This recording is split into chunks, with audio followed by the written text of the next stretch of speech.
what's up everyone, and welcome to tonight's episode of Resident Roleplay. This is a show where a group of friends and I get together and play homebrewed tabletop RPG set in the world of Resident Evil. I'm your host and GM, and welcome back everybody. Oi. Hey. By everybody you mean most everybody. Most everybody. Yeah. Melchiah is going to be a little bit late, but will hopefully be joining us very soon here. And, of course, I guess Lisa's in the call, but Sarah's down for the count. So, may not be hearing from her for a bit. But yeah, so, welcome back. We left off on a bit of a doozy last time. I should note really quick before we get into things that it is currently September on Twitch. So, you could get 50% off Tier 1 subscriptions. Hint, hint. Well, it says new subscriptions, and I'm not sure if that means it doesn't apply to renewed subscriptions. I think that might be what it means, but I think so. That's a thing. And also, apparently, they've partnered with Subway this year, and so yeah, Subway's throwing in some extra bits if you cheer using their Subway emote. Oh snap! Yeah, so they'll like throw in like 10 extra bits or something like that. So that's a pretty neat thing. So that'll be going on throughout this month. So if any of you guys catch any of these streams, feel free to throw some bits or subs our way. But yeah, so that being said, I'm not sure if there's anything else we need to announce or if we could just go ahead and get into things if everybody's ready. I don't know if I'm ready. I think we're all good. Yeah. We've been doing a lot of some chat over the Discord, so yeah, I know. Yeah, people have been getting prepared. I've seen. All right. So, previously on Resident Roleplay, while pursuing the Ouroboros virus in Johannesburg, you ended up in the crossfire of a battle between the Manifold, Section 3, and an unknown third party represented by this woman who showed up in a cloak and bird mask. An Ouroboros subject was unleashed during all of the commotion, and Section 3 was wiped out, while Scott and Ronan escaped with the virus in hand. And with the help of Kevin and Okoro, Sarah survived a close brush with death. She got infected by the Ouroboros. And then Katara gave chase with her incredible speed on foot, while Mr. G also gave chase using Scorpion's hook shot to swing from roof to roof. Katara blew up their escape vehicle, and after some more chasing, you cornered Scott and Ronan in an abandoned building. Meanwhile, the Ouroboros creature still roamed. Mr. G lured that creature onto the warehouse rooftop, then got it to smash a fragile portion of the roof and fall inside. You threw a flash grenade to light up the dark interior and saw Scott hiding in one of the corners. And as the Ouroboros creature closed in on him, Ronan rushed out and ambushed it with a flurry of attacks from its katana and tail. Scott made a run for the streets, with Ronan and the Ouroboros and the rest of you following behind. Your BSAA guy Okoro rammed his SUV into Scott, who then attempted to hijack it, and Ronan came to his aid and killed Okoro by impaling him with his tail. However, Sarah managed to successfully drug Scott and convince him to hand over the virus as they sped away down the street. Ronan ultimately attacked her and did a good bit of damage, but Sarah jumped from the vehicle as the Ouroboros creature closed in and consumed Ronan in its mass of tentacles. So that was Ronan's death. But Sarah clear, Katara went ahead and laid down some artillery on the SUV, destroying it and seriously injuring Scott. But with his ally dead and the situation looking hopeless, he used his supernatural speed to escape and hijack a car at a distant intersection. Katara and Mr. G gave chase, however, Sarah remained behind and found herself unable to escape the Ouroboros. Pardon me. But rather than die by its hand, she infected herself with the Ouroboros vial that she took from Scott, and with her last breath, she managed to accomplish the mission and transformed into a monster that began to wrestle with the enemy Ouroboros. And that was the last anyone ever saw of Sarah Black. So, also, I see we just got a new follow while I was reading that. Thanks, Nomad of Endings, for the follow. But, that being said, that was where we last left off. Let me change up the mood here. So, Mr. G and Katara, you have broken into a car parked along the street and are attempting to hotwire it. Down the road, you hear Scott screeching away in a stolen vehicle. So, Mr. G is going to be trying to hotwire it, so go ahead and make a spy gadgets check. Mobility? Yeah, I'll allow this one to be mobility since you did it once before and you're kind of trying to do it in a timely manner here.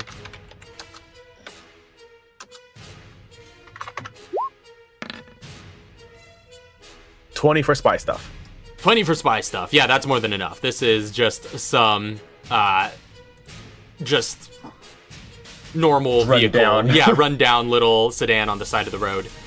So you're able to get that hooked up and you just set the engine going. So you're good to go, and Katara's in there with you. All right. So, I move over to the passenger side, and in haste, we'll just break the window open and lean out with my rifle.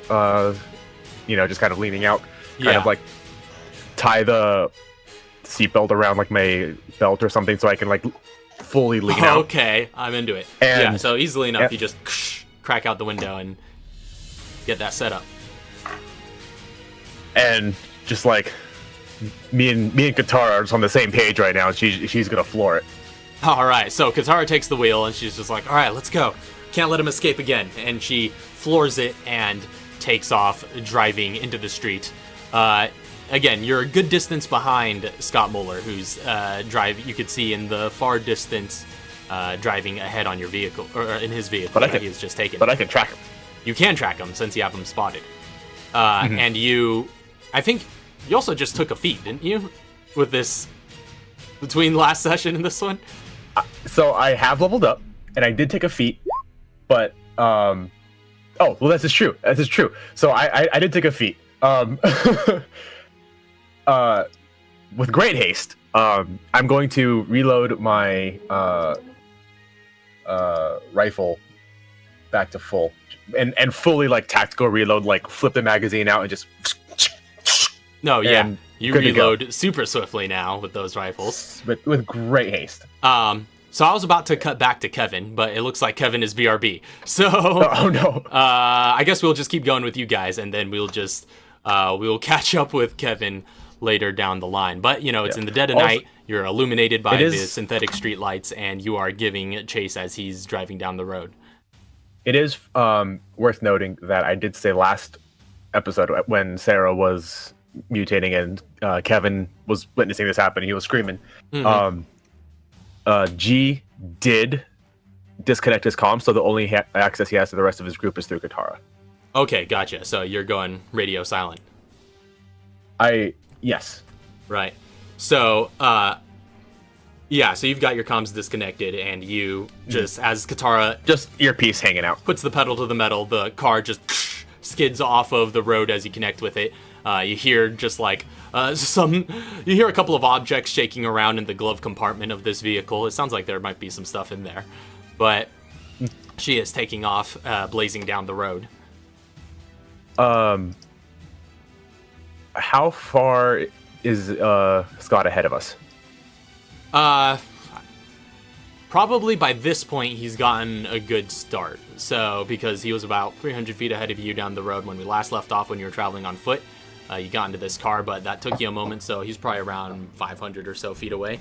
And plus, he's like driving and weaving, and he's actually making turns and going onto different streets, seemingly trying to stay out of your line of sight as you're giving chase. But you see him enough, and you could like tell Katara and Katara and you can both see which directions he's going to catch up, but you're going to be a bit behind him as you're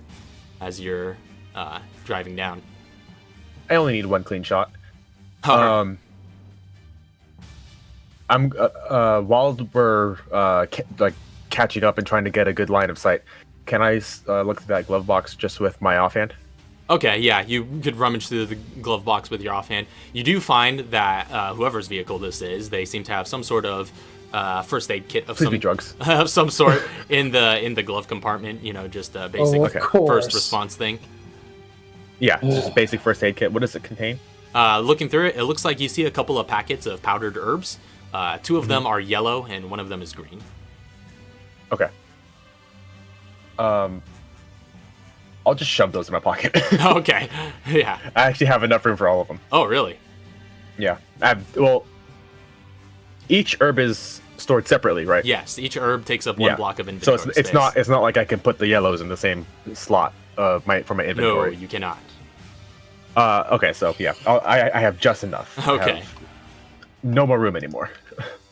So while you're getting that sorted out, those herbs, yeah, those freaking herbs, like, it's kind of funny because they are just these tiny packets, but they're super valuable, and they contain like an entire quarter of my inventory. All right. Well, I was gonna cut back to Kevin a moment ago before you BRB'd, but now that you're back, really quickly as this chase is getting afoot, Kevin is sort of back at that alleyway where we last saw him. Meanwhile, you can hear, just after you hear your sister's last words over the airwaves, you do hear some crashing and slamming and all sorts of commotion coming from the nearby intersection where last you saw her, as well as screeching tires in the distance in the opposite direction. But you, Kevin, are alone in a dark alleyway. Just to sort of touch base with you, what is Kevin's immediate line of action here? Well, first off, he's going to start limping his way towards the sound of the screeching tires. I mean, that's way in the distance, but yeah. Yeah. That's his general direction for now. Okay. And for the time being, he's moving at half speed because he's No, hurt. Yeah, he's pretty you're heavily injured. You're looking just grizzled after that last battle. You're just covered in soot and dirt, and you've got some bruising and scars along you, and you're just holding your side as you're limping along. As you head out, towards the streets and start heading in that direction, there is a moment where you're crossing an intersection where you can kind of see back to where Sarah and that Ouroboros monster were. And looking back in that direction, it seems like whatever fight was going on has at this point been settled by the time you catch a glimpse. You don't see any remnants of them. You just see the smoking vehicle, the remnants of the SUV that you guys were traveling in before, as well as just the remains basically of Ronan, just sort of like on the ground surrounded by the black liquid that the Ouroboros creature has decomposed into. But you do also see that his katana and its sheath do seem to be intact over there. And other than that, there's no sign of Ouroboros. Make a perception check. Okay. Perception.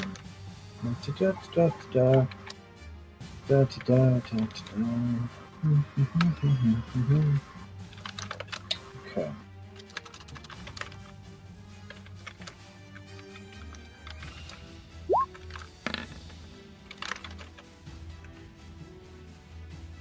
So 13. You don't see any sign of any monstrosities on this block. Again, you see or hear anything, because as you're coming out of that alley, you heard the commotion start to die down, and now when you look at, you look in that direction, you do see again that just splatter of black ooze where the other Ouroboros once was, and you see no sign of another one. All right. Well, I kind of look from side to side, and I limp in that direction. Okay. So you get limping in that direction? Yeah. Again, you arrive at that intersection. Don't notice anything else. Just, again, all of the remnants of that last battle. There's nothing here? Well, you again, you do see the remains of Ronin, that large sort of exoskeletal creature, and his katana. But are you looking for anything in particular? There's no sign of any immediate threat. Well, you do hear sirens, actually, at this point, that seem to be closing in around this area after all the gunfire that was going on.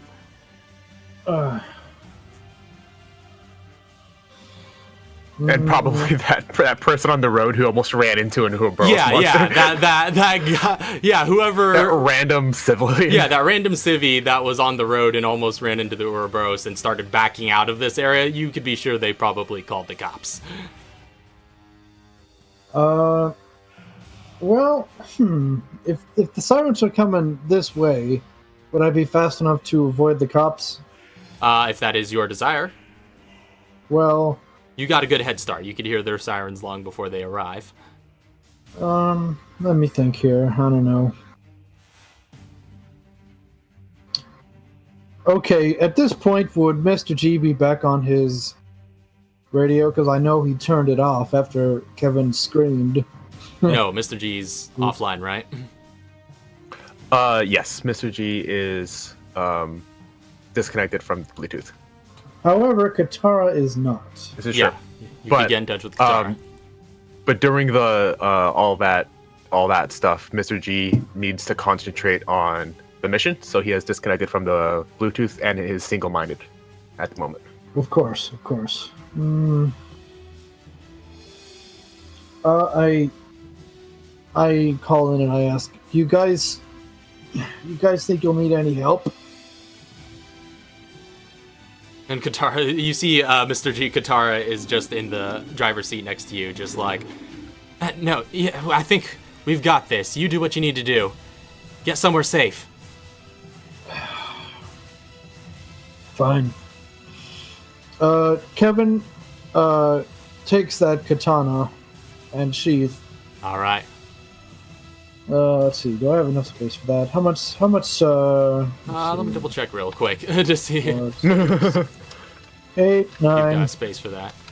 It is. It is actually not bulky, so it will only take up 1 block of inventory space.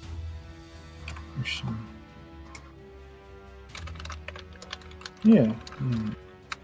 Okay. Good. Let's see here. And I suppose I could get you the stats for that. I don't know if you're proficient with edged weapons, but... No, he's just grabbing it for Okay, her. yeah, so you're just holding on to it. Good to know. Yeah. So what's Kevin's sort of general direction before we cut back to the others? Are you just trying to get hidden and get away from this area, or...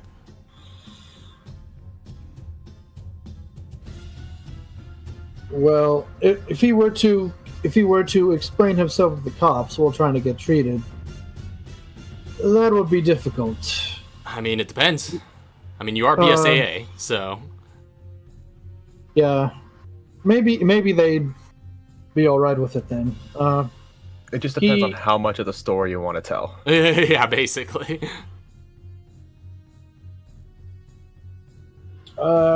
No, he retreats back into the alley. All right. So, meanwhile, back in the car chase, Mr. G and Katara are speeding along the road. As you guys are going along, again, trying to keep pace with Scott, who's driving away in the vehicle, attempting to make his retreat after you guys ruined his mission. You also see behind you if possible, motorcycle gaining on you guys. Okay. Oh, I thought she was ahead of us. because she was. Oh no, you're right. She was ahead of you. So it's actually she was equal with us when I started the hot wire. I forgot so to mention she would that. Be. Yeah. So yeah, she's a little bit. She's a little bit ahead of us. you guys, but she's gaining on him then. Yeah. And she is moving along pretty swiftly. But in the meantime, you're just like Katara's just speeding along, trying to keep a bead on Scott and trying to keep up with him. She seems to do well enough on the driving, but it is, of course, it's shaky and you're getting rocked back and forth. As you're blazing through these streets, he looks to be heading in the direction of the main highway. And at one point, he passes through an intersection, and after he does, you see the lights turn red and a number of cars and just transport trucks start going across in front. So, I don't think Mel's not here to. Yeah, Mel's not here to roll for Katara, but I'll let. Mel did say. Yeah. Mel did say Katara's drive is +4. It is, but I'm gonna need her to make a mobility saving throw using the vehicle's stats. So why don't Lauren? Can you roll that on her behalf? What do you need me to roll? Mobility save using automobile stats. I don't have those. Everybody has them under vehicles on the journal. Do y'all have them? Yeah. Gotta roll. Hold on. Vehicles, automobile. Where did we get those? Yeah, man, they've been there ever since I started. Something specific that I saw. Oh. Okay. Automobile, mobility save. Oh, that's not good. So that's just -1 then. Hmm.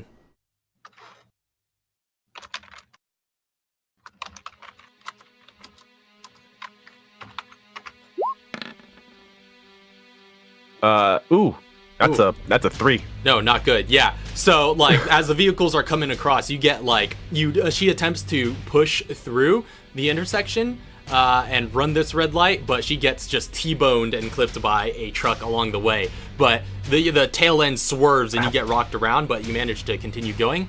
But how am I hanging out of the window? You said you're like fastening yourself with the seatbelt and whatnot, so I'm gonna assume you're pretty secure. You're tethered. I'm not fastening myself. I'm tethered. Yeah, you are. You are tethered. So you're hanging on, but the vehicle takes 16 points of bludgeoning damage. So go ahead and keep track of the. I'll do that on a notepad. Hit points on the vehicle. You said I took 17? 16. Yeah. Okay. But Katara keeps pushing through, driving forward. You are starting to gain on the motorcycle and car up ahead. But eventually he starts merging onto the highway, and you continue pursuing up to there.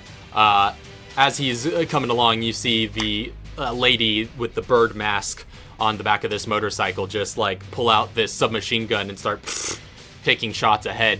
But I'm following suit.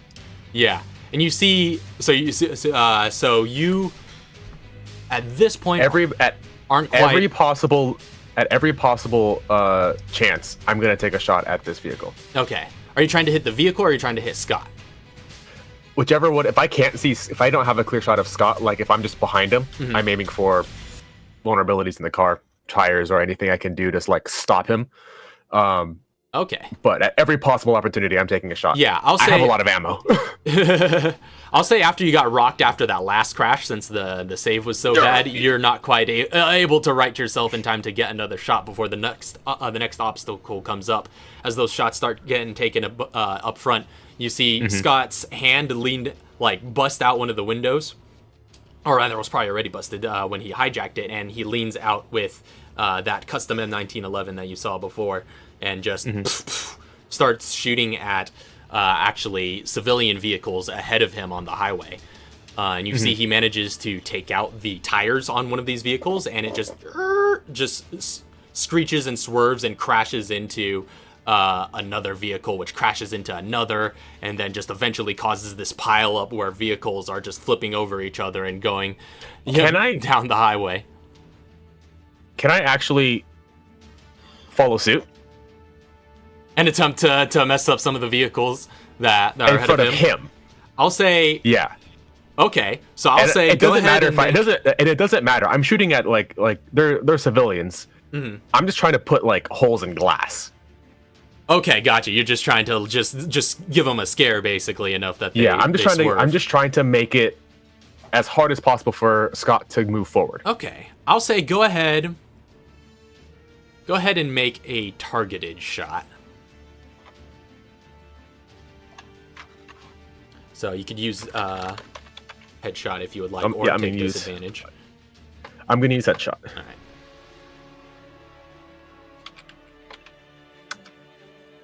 Which is 9. What? For some reason that says 0, but that's I added. I put a plus in the. That's my bad. Oh, okay, that's gotcha. 17 plus 9. Oh yeah, so you just like 26. You pretty easily enough just shatter the back window on one of the vehicles ahead of it, and it starts swerving and kind of swerves into Scott's path. But I'm also going to need you to make another mobility save with the car. Oh, is that Lauren say you can't hear anything?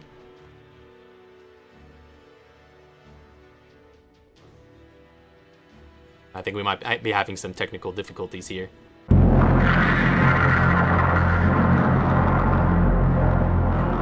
Oh shit, we're back. Oh, we're back. Hey.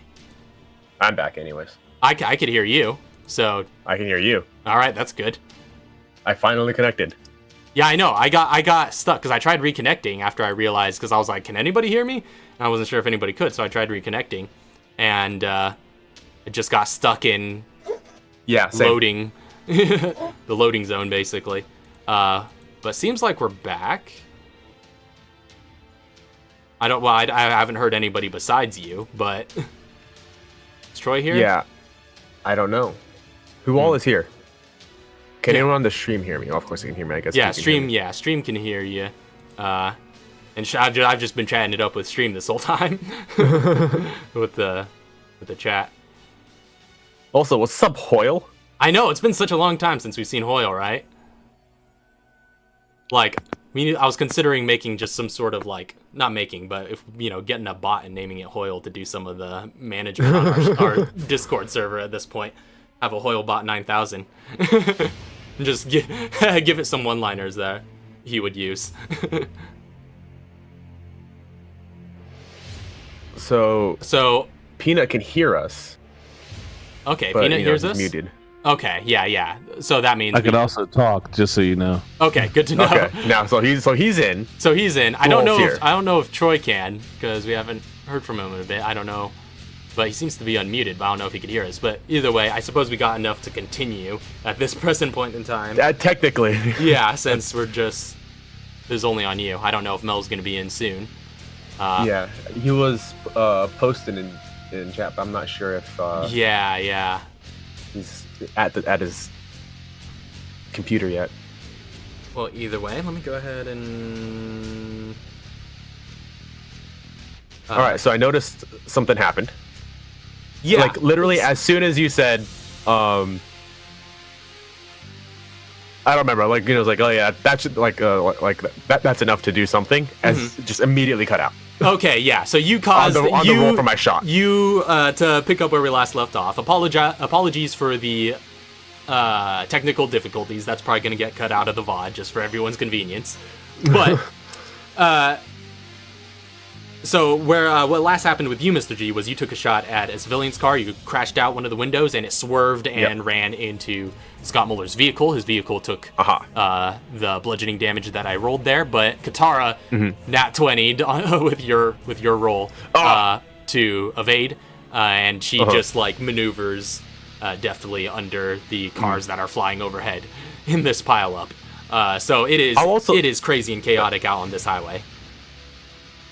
Okay. What were you saying? Oh, no, nothing. I was going to say, I don't know if that would make a difference anyways. I was going to say, like, I'll let her know, like, which side I'll be, like, taking a shot from. It's like, all right, I'm coming, like, I'm taking a shot on one and just right. Yeah, just, like, just coordinating with her. And as she again just swerves underneath these vehicles, you just see cars just shadow the lampposts overhead and going right over you. It's pretty scary hanging out of this car, but it's intense. Nah. So Scott's still speeding down the highway.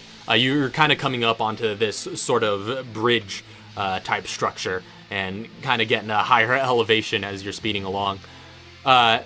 You see ahead of you, there's like this flatbed truck with all sorts of blue barrels of who knows what strapped to the back. And you see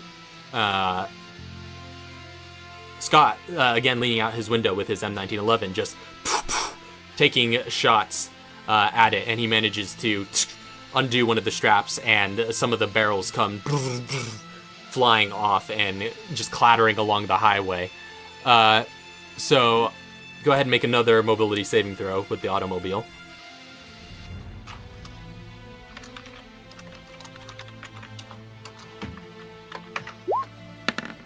Wow! Natural 20 again, the second one. Well, Discord may be on the fritz, but I don't know. Roll20 seems to be favoring you guys pretty heavily tonight. So yeah, she just just maneuvers out of the way like nobody's business. Not a problem. Easily avoids all of these flying barrels. You hear some like helicopters kind of in the distance, and sirens in the distance as well. Obviously, all this commotion of this past hour seems to be catching up, and the police are kind of on their way. So the choppers are police vehicles? Make a perception check.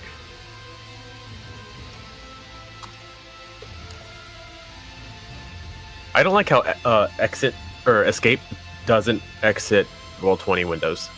Or Roll20 Oh yeah, stuff. I know, that's kind of annoying. You have to press the button. 14. Okay, you can pretty readily discern, looking off in the distance, kind of in the direction of some of these sounds. You do see like some spotlights in the sky that seem to be coming in. You get the sense that these are... You can't see the helicopters themselves against the night sky, but you get the sense that these are some helicopters. But yeah, it does seem like they're probably police vehicles coming in, but there are a couple of them, and you're not sure if they all are. Okay. But again, these are kind of way out in the distance, not too close. Okay, but I just want to make sure like there isn't one that is very clearly like an AC-130 or or a freaking or not an AC-130, Seahawk or something like that. No, yeah.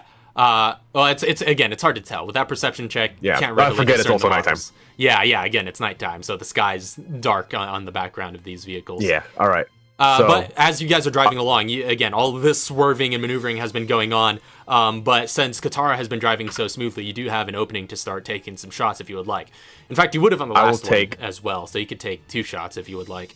I will take as many shots as I possibly can at this car. Do I have to take shots? Do I get any like clear, like, because we're on the highway, so I'm assuming we're like this, but there's no like turns where it's going to I can like get a shot through the window or anything like that? No, yeah, you're basically just like completely on the straightaway.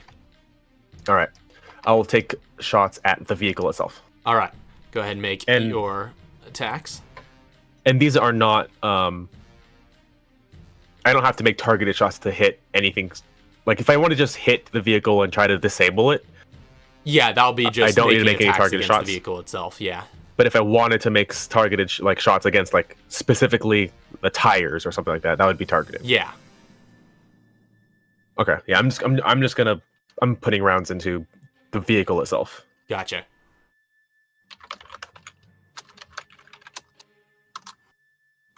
Because I need this modifier. 31. Oh, yeah, that mega hits. No sneak attack or anything, so go ahead and yep. Roll your damage with the the rifle. So just roll standard rifle damage. Mm-hmm. Which no headshot.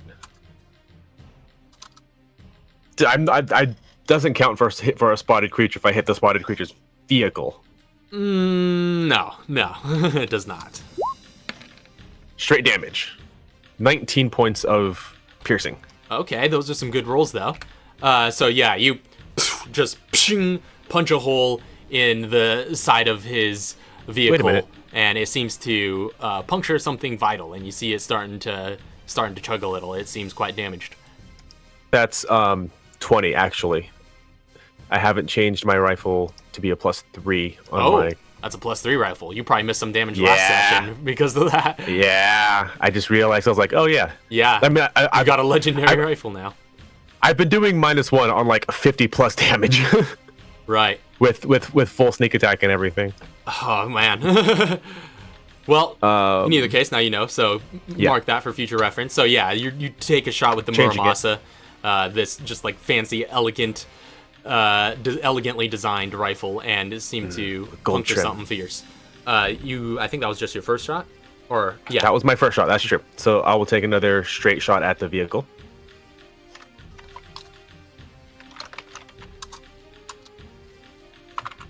Wait a minute. Does it count if it's adjacent? Because a sneak attack is adjacent to. Oh, I know. Never mind. Well, Doesn't it's work out that way. Well, I think sneak attack actually functions if they're adjacent to just hostile creatures, which are just, I think it words it as enemies of the creature, right? Yeah. That's what I was thinking, but I was like, yeah, there's nothing close enough for me to it's do true. anything like At that. Also, this point, the bird I don't think you can sneak attack a car. Well, because the way I've always mechanically, but the way I've always seen a sneak attack is, oh, you're distracted, I'm gonna hit you and go kill you. That's true. It's like I can't distract the vehicle. The vehicle is exactly the same, regardless of whether there's something next to it or not. Great, there's a fly in my room now. So yeah, you place that second shot and just like shatter some glass and kind of go forward and puncture the engine area. Go ahead and roll for damage again. All right, actually, no, I know, because I'm using a macro, I can't just take the same roll. Downsides of using a macro, I have to input it manually every time.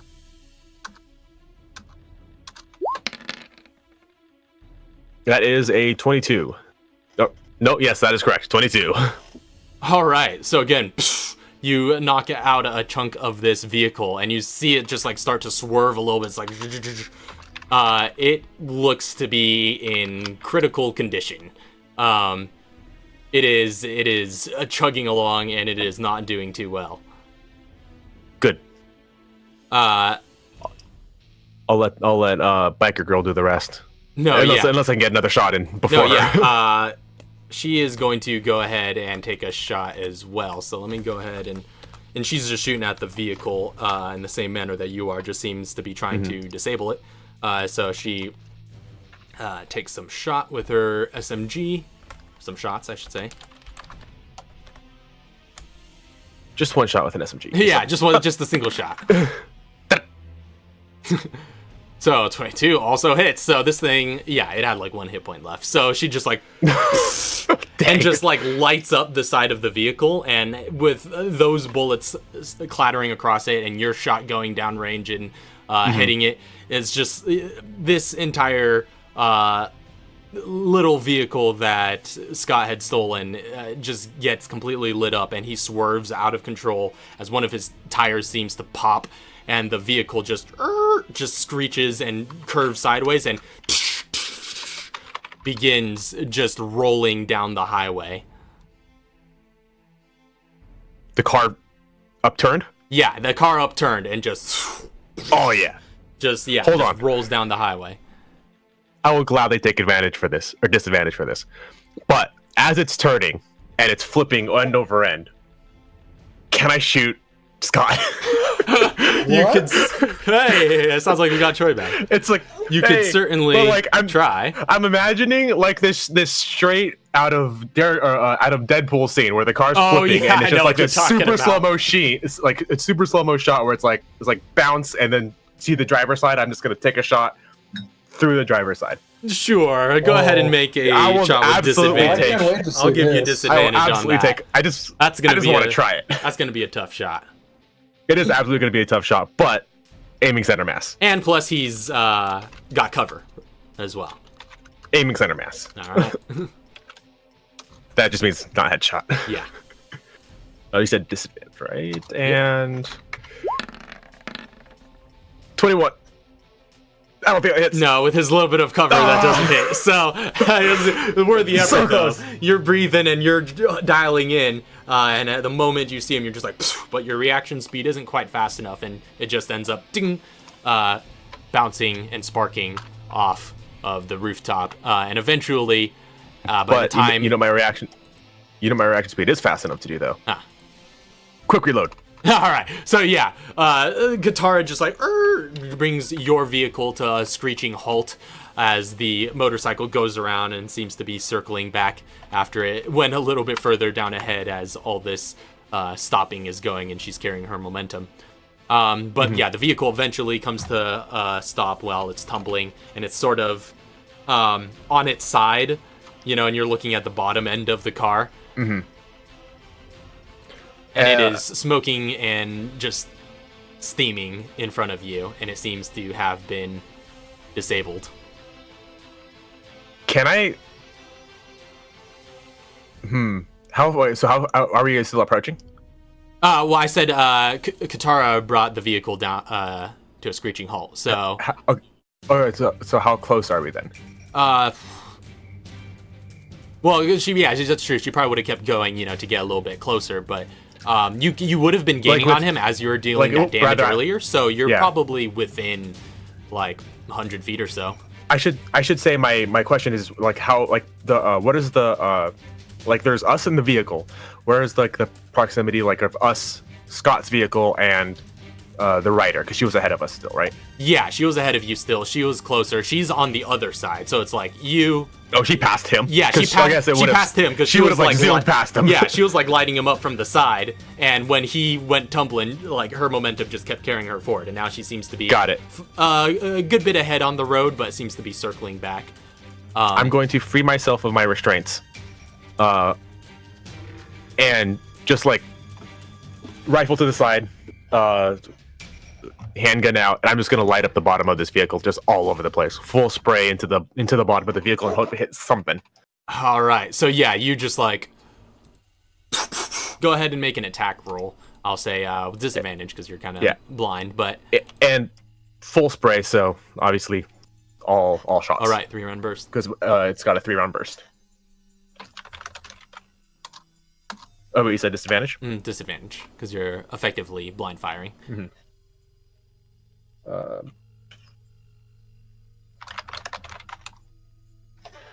my gosh, I have to click on this X every single time.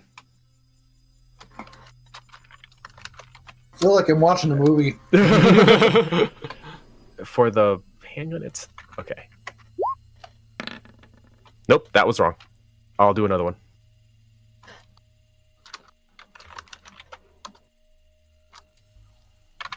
Yeah, for the... Alright, so that is... Oh, 23! For disadvantage. Still 23. Go ahead and roll some damage. See what you do. And no, it was like special modifiers for this or anything? Nothing. No Just straight no damage. Sneak attack. No, yeah, because you can't have sneak attack on a disadvantage spotting? attack. Right, no sneak attack for a disadvantage for any reason. Yeah. Do I get spotting for hitting... Sure, I'll allow it. Scott? Yeah. I'm assuming, I'm trying, obviously not trying to hit the motorcyclist on the other side.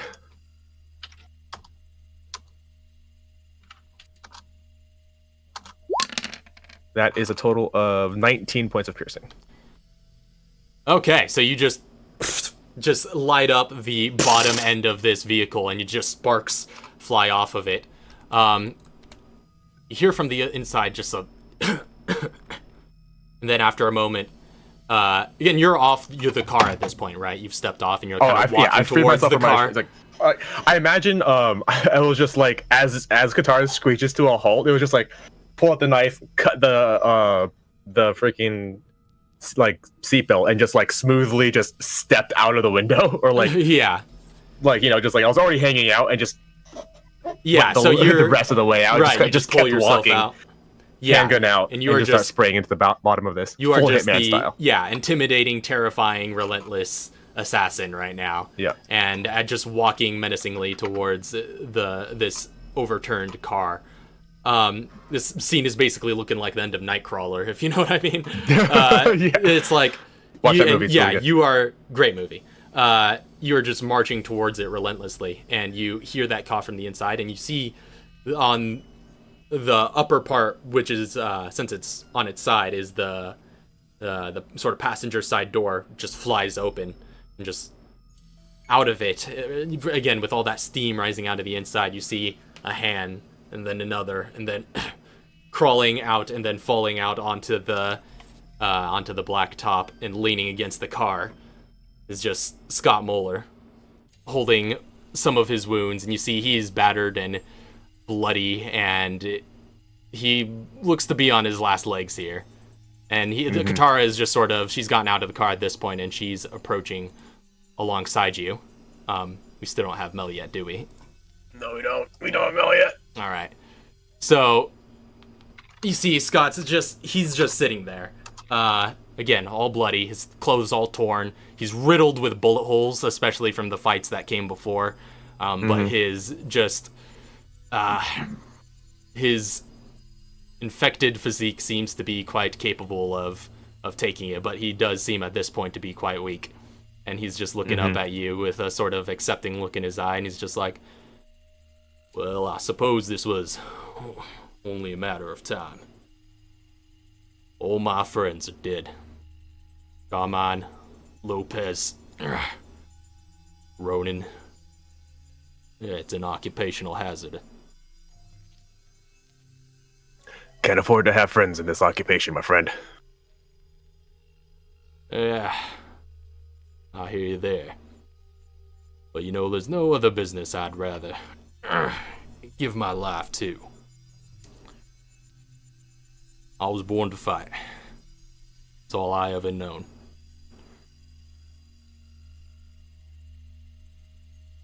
I suspect you might know something about that.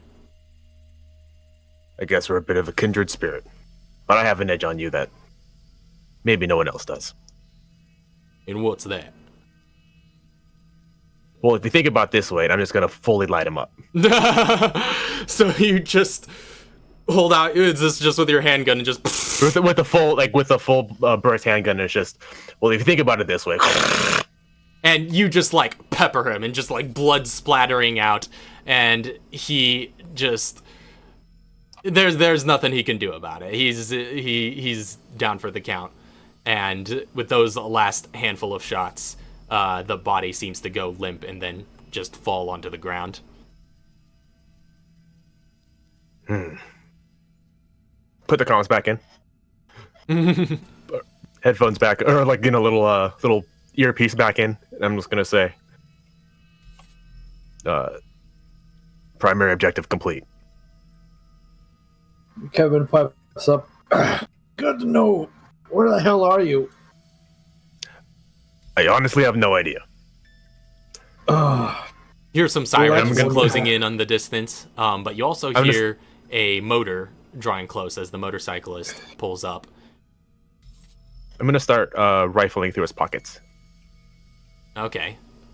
She seems to, as you're doing that, she seems to dismount her motorcycle. And Katara's sort of like got the grenade launcher at the ready, but has it pointed, but is kind of hesitant. But she comes around the side of the car with that sort of Scorpion-style SMG in hand. You see her, again, up close and personal now, this urban camo cloak, this long pointed beak mask with the red eyes, and she has the gun kind of trained on you. And she, as you're searching the body, and she's just like... going through his pockets, and I'm looking her up and down, and it's just like, I like the look, might have to take it. You just kind of hear like this kind of deep feminine voice coming from beneath the mask, a little muffled, just like, where's the virus? Now that's a fascinating question. I'll tell you when I find it. Still rifling through his pockets. Do I find anything? Still rifling through his pockets. Well, you find everything that he had on him, his weaponry. You find the Scar L assault rifle that he was wielding. Oh, snap. It's empty. Okay. Because he expended it. You don't find any extra ammo for it either. You get the sense he's a one magazine kind of guy. and then just kind of relies on his fists if he runs out. All right, so Scar L. So you find a Scar L, and that's bulky if anybody's going to carry it. I'm just like, I don't have room, but I will. I'm keeping a list of everything. You also find his custom M1911. I imagine there has 3 other names on it. It does have 3 other names on it. And you see his is all decked out, though. Mr. G didn't see the other handguns of its kind, right? I don't know if Emil would have had his displayed in his house, because that is the only time Mr. G would have been able to see it. That's what I'm thinking. Because it's not something he would have displayed. It's something more so that it's just like keeping a lockbox under the bed. Yeah, it's personal. And like look back on, like, open it every year and think back on bad memories. Yeah, so yeah, you wouldn't recognize this particular weapon then as being a part of that series of the old Greenhouse Solution Squad's commemorative handguns. But you do pick it up and you do see those other names on it and you do recognize the connection. But again, you see his is all decked out. It's got like a a compensator and all extended magazine, all sorts of stuff. Laser dot sight on the bottom. Mr. D doesn't understand that that's basically heresy. Yeah, exactly. And he also has a combat knife on him, just a standard combat knife. I'll add it to the collection. I've got a lot of those now. He has $800 in cash. Pocket. All right, and I'll take 600 of it. All right, there's 200 left that I suppose Katara could pocket if she has room. We'll find out when Mel gets back. But yeah, we'll do funds later. You also see kind of like strapped to his back that Hydra shotgun that you saw him walking out of that warehouse with. Secondary objective. I hope, because at least that was an objective, so I'll hand that right now to Katara, hoping she's got the room for it, and everything else is kind of bonus loot. But that since that was an objective, I'm going to go ahead and hand that to Katara and assume she's got room for that. What do I have room for? Hey! So my boy is dead. Your boy is dead. Yeah, Scott got lit up. Him. Dude, all right, in your absence, you rolled 2 natural 20s to avoid obstacles, to avoid obstacles that I was creating to slow him down, and you rolled 2 natural 20s in the car. Yeah. That's my girl. Yeah. She wanted him dead. Oh yeah. No, yeah. So me and Katara, or G and Katara, total same level, just like there was like a psychic link. Yeah, so now you're looting the body. The bird lady is beside you asking about the virus. As she's also pointing a weapon at me. Yeah, as she has her SMG. It's a bit of a standoff. She's got her SMG fixed on Mr. G as he's searching the body. You've got your grenade launcher fixed on her as she's standing there. Oh, we just got something. Got a sub. Thank you, Rock of the Marn. Nice. Hey, thank you very much for the sub. Going back to bed. Now go back to bed. Yeah, now go back to bed. Thank you very much, though, man. Appreciate it. So, I also, what you missed was she walked up, was like, where's the virus? G says, don't know. I'll let you know when I find it, while looking through his body. So, this is a bit of a game that you've seen him play before. Okay, yep. I'll say make a quick deception check, though.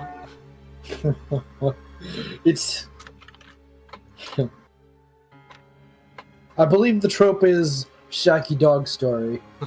What is that? Basically, they're trying to get something and going through a lot of trouble to get it, but the punchline is they can't get it. It's not possible. It's very not possible. So... she just has her gun fixed on you, and she's just like, again, in that sort of muffled, just like feminine voice, just like, you know where the virus is. Do I know where the virus is? Wait, no. I heard where the virus is. I didn't see it. You didn't see it, but you know what happened. But I know what just happened. like I can connect the dots.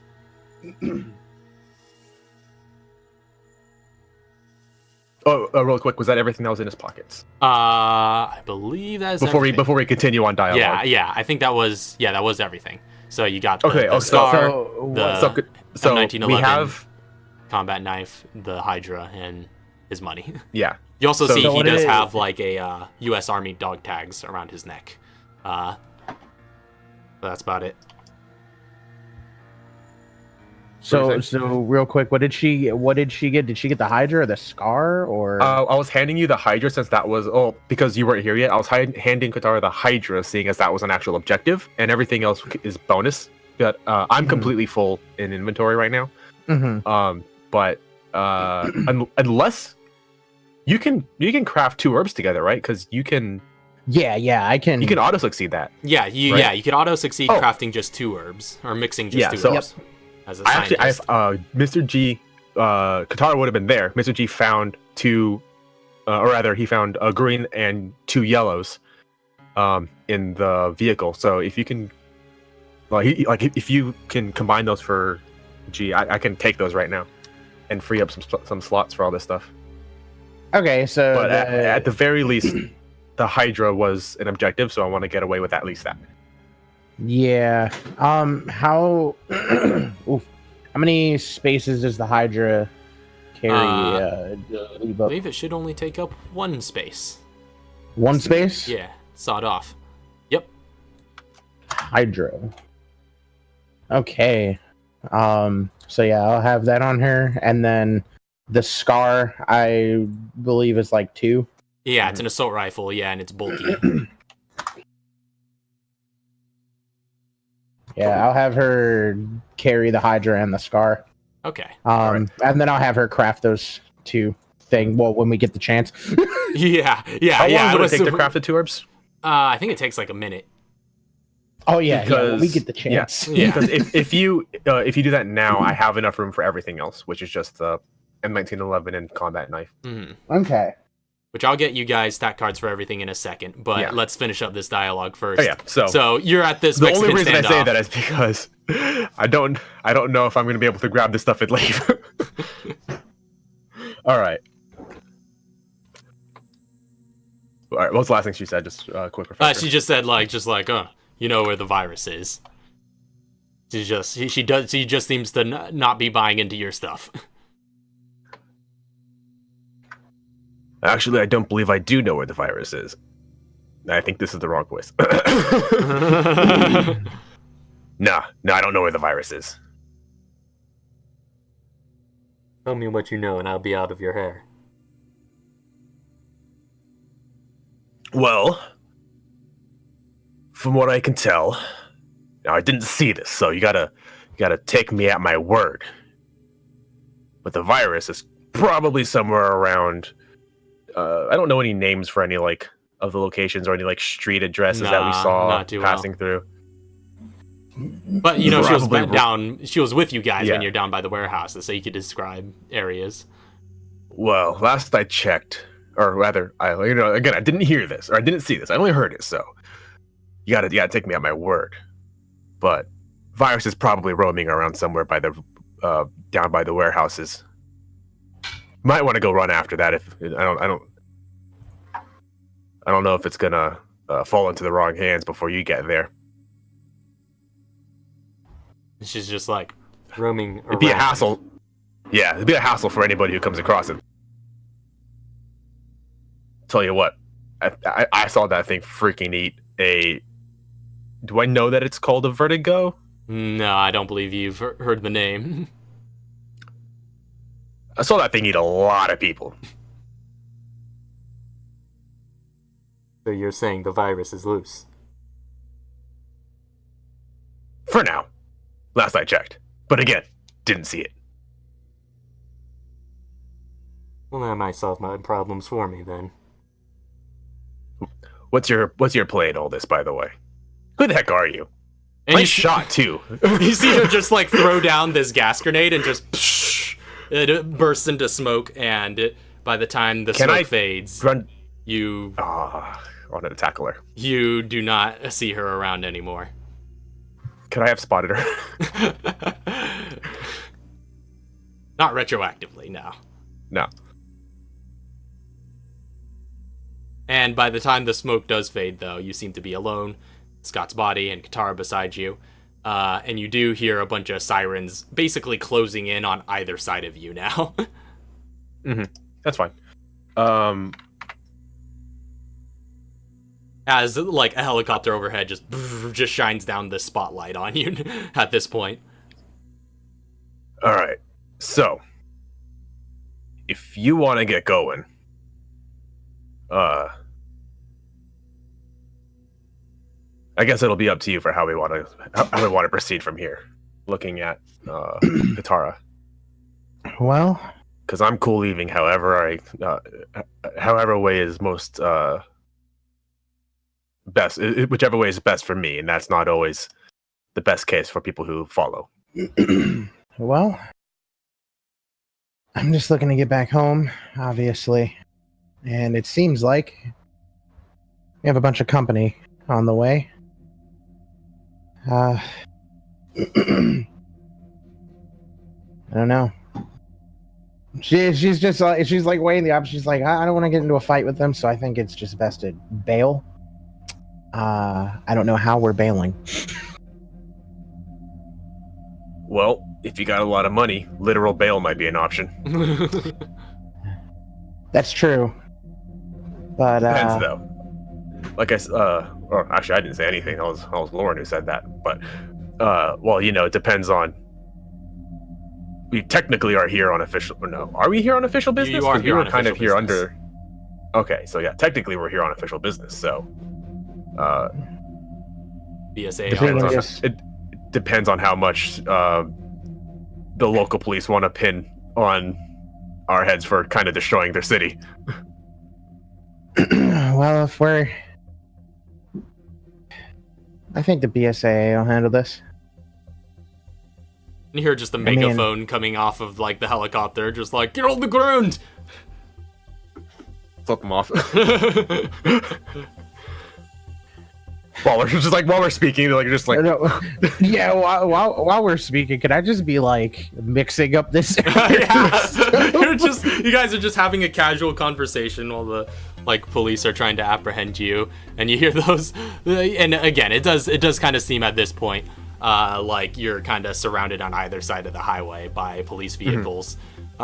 So they've got this whole thing closed down, and they were ready to stop whatever madness was going on here.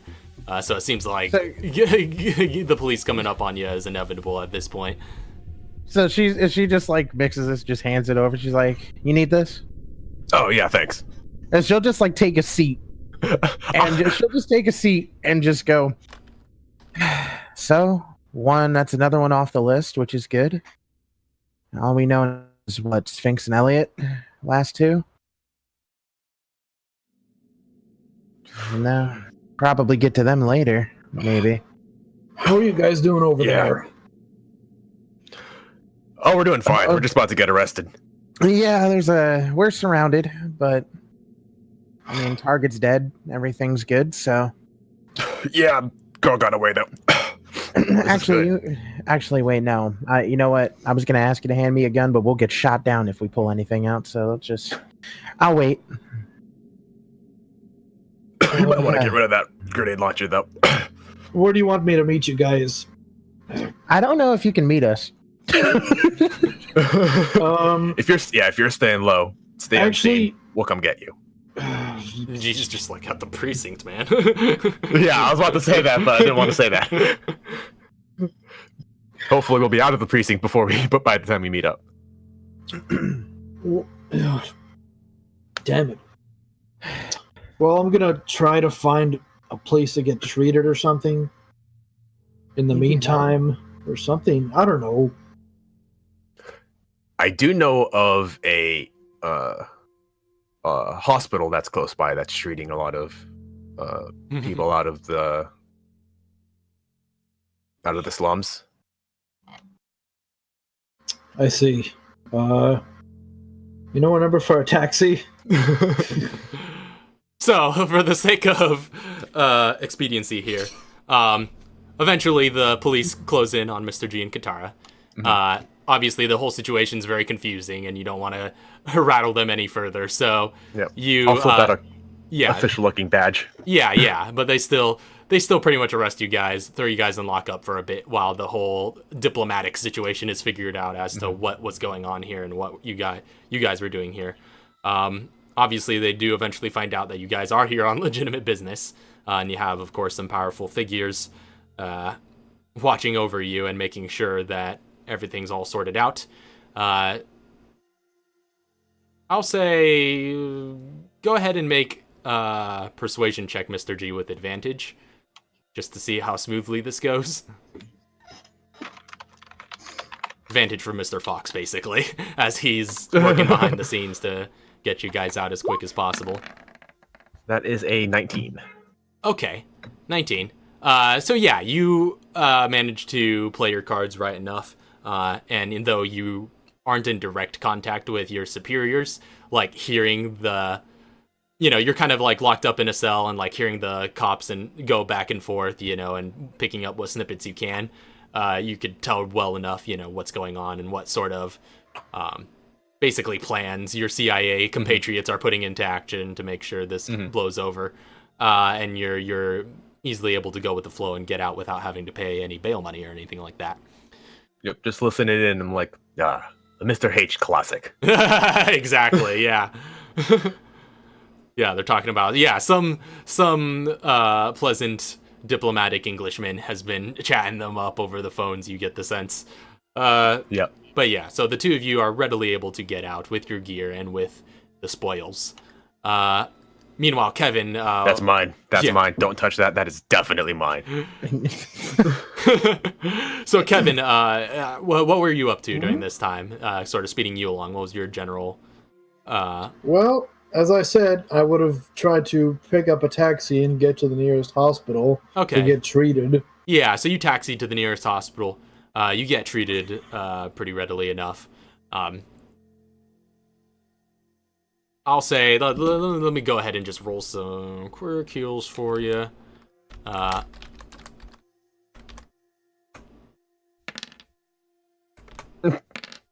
say you get 2 treat wounds basically worth there, so you get 18 hit points back after the clinic has its go at you. That's fine by me. Yeah, and I'll say you could just like mark off like, I don't know, $200 or so for. Okay, $200. You don't have insurance here.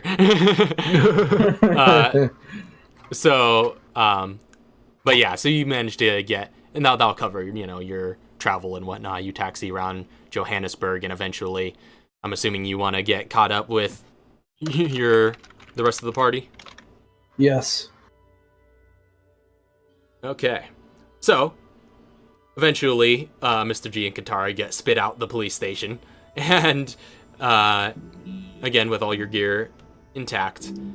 So what? Who all had what? By the way, do I need to distribute some stat cards here? So Katara taken the Hydra, and then went after the Scar Assault, and then she would have asked for the 1911. Okay. So I guess that just leaves me with a combat knife. There's also $800 to split between us. Oh, sweet. Yeah, he had $800 in cash in his wallet. Courtesy of Scott. Is Kevin there now? I don't have the room for that extra 800, so you might be able to keep that. So Katara has all the guns then. So let me guess that M1911. I don't need anything new. Because I already have it for the combat knife stats, obviously. And she also has the Hydra.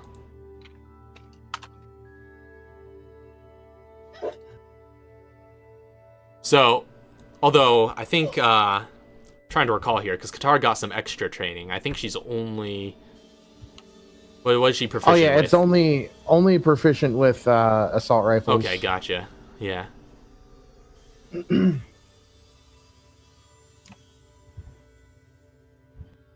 By the way, would Kevin have caught up with them by now? Yeah, by this point, yeah, when they get spit out We the can front meet of the him at the precinct. hospital. That's true. You guys can kind of meet outside the hospital.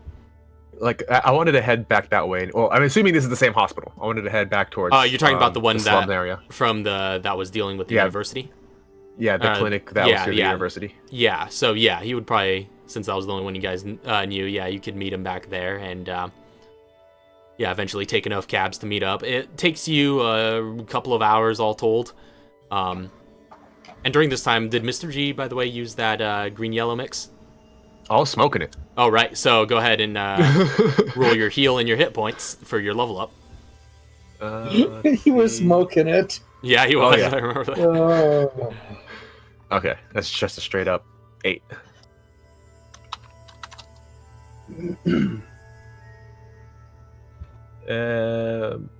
Oh, wait a minute. I roll the. I have to roll the heal first? Yeah, go ahead and roll the heal as well.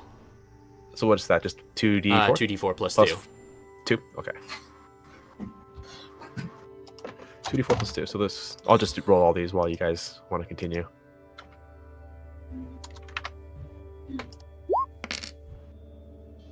I guess that's pretty fast, actually. Hey, max hit points for snap. you. You need them because you have no I constitution. do. I have 0 constitution. I'm a frail boy.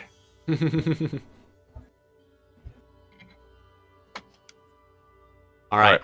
It's worth noting, as these hours go by, you guys are like traveling about the town. As this is going on,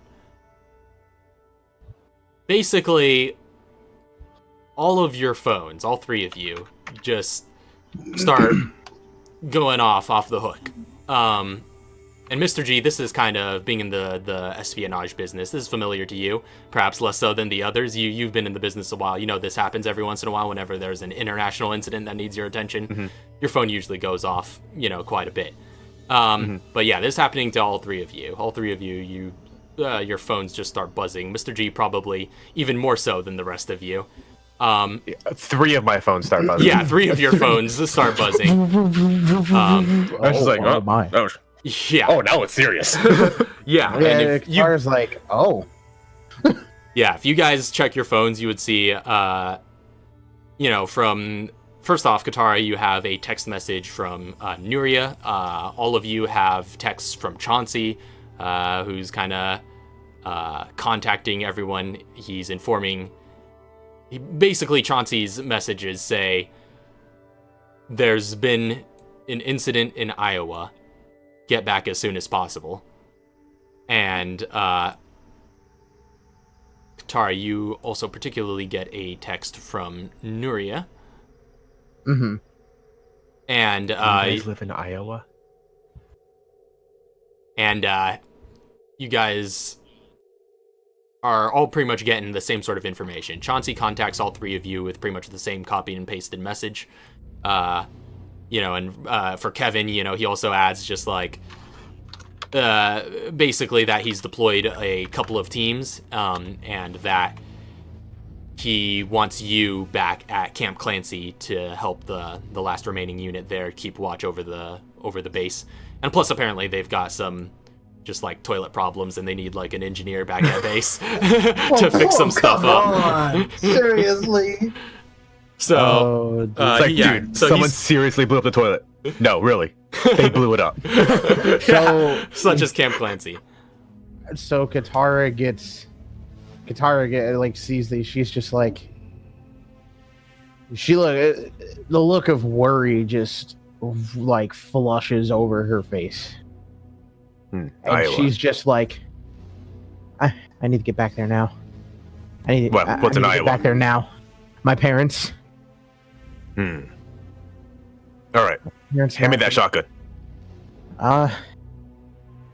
Yeah. Just like she's not even thinking. She's just like, boom.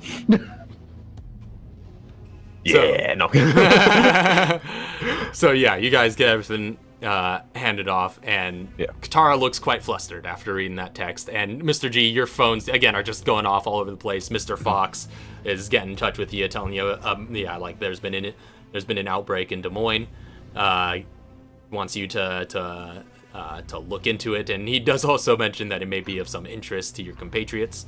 Mr. K is there, just texting, just being like, to turn on the news as soon as possible. Just all sorts of other allies, from around the world. Just like all your contacts are making sure you're up to date on the latest big incident. Yeah. They need us there immediately, as soon as possible. Yeah. You get the sense. All right. I'm going. Katara, Kevin, you guys get to where you need to go. I'll meet you there. Yeah. Will do. I'm heading out. Oh, by the way, I thought you should know that $50,000 was burned in the car. Did the car go up in flame? It didn't entirely go up in flame. It got quite, because when Katara blew it up, she destroyed quite a bit of it. I'll say, did Kevin check in on the car? Right, I forgot. SUV? She nuked it. Yeah. Yeah. Would I have checked on the car? Yeah, I mean, would you have? I'm asking you kind of retroactively. Just before you left. Well, you would have been right nearby it if you went to pick up that katana. Yeah. I picked up the katana, so I would have. That's true. Taken a glance. I'll say, Troy, go ahead and roll a d20. Just a straight D20? Just a straight d20. Okay. Oh no! That's actually very good. You guys only lost $1,000 when the vehicle blew up. Okay. Oh, wow. Hey. So not too bad. You kind of had it stuffed away in the trunk, and she blew up the front end, but fair. Just like $1,000 worth of just bundled up cash have been just smoked. Right, I would have salvaged that then. All right, so you got what was left in the duffel bag, and you've been carrying that along. $51,000. Is how much is left? Is how much is left. Then I guess at that point I wouldn't say the cash is gone. I'd be handing out our shares. Well, okay, now I can, Hey, okay, look, I'll take care of the cash. It'll be in your account by midnight. All right, I just hand it over. Okay. Okay. I'm gonna hand that off to someone I know in Johannesburg. Yeah. who's just like, get this to the accounts of these people, untraceable, and make it look like, obviously it's like, like drizzle it in. Yeah, Don't make it look like it's a big freaking $51,000 donation overnight. Mr. G is handling the money laundering for this party. Yeah. So this is straight hard underworld cash. Yeah, that's true. This was straight perfect. hard underworld cash. That does make a question. Are you guys doing a cut for any of the players that are not currently in the party? Actually, to be... Chauncey was reminding us in chat. To be actually a little bit more... Like, this would actually probably go towards... Wait, what you said? Like, most of the stuff that's going... 51,000, but last I checked, you only got 50,000 in total from... I got like 3,000 from betting on Katara. Oh yeah, that's right. You added that to... I said you could carry all that to the bag. So yeah. Okay, yeah, I forgot about that. So most of this money is probably going to end up going into Camp Clancy anyways, so should we just put it into a group fund and split it amongst research projects? Yeah, I would. Or not just Camp Clancy, because there's also another area too. There's also the university, right? Yeah, that's right. Yeah, I think putting it in the for just like the whole research project fund stuff would be great. Yeah, because it's gonna end like putting it into our accounts, into our personal accounts, and then putting it back in. It's just remove the middle step. It's gonna end like $51,000 is gonna end up into those. Eventually, so just I'll have 51,000 for research projects. Anyways, okay. So make a note of that. Yeah. So, and it's worth noting too, Chauncey, he wasn't sure what your guys' status was, so he's pretty much, his message kind of reads like, there's been an incident, get back home as soon as possible, just finish up your mission there, and then report back. All right. So, is there anything else you guys want to do before you depart from Johannesburg? No, Katara is just gone. Katara's out. Yeah. All right. Katara takes the first flight home. Go take care of your parents. I'll meet you there. All right. Kevin just takes a flight back to Chicago and Camp Clancy. All right. Kevin, take care of that shit. I smile at him, but at the same time, I give him the finger. So, Kevin. Oh, by the way, to before you go, before you head out, though, this is yours, and I'll give him $200. Oh, well, thank you. I got something for you too, if you want it. It doesn't suit me. He takes the katana he had and he tosses it over. Oh, I found this at the scene of the fight.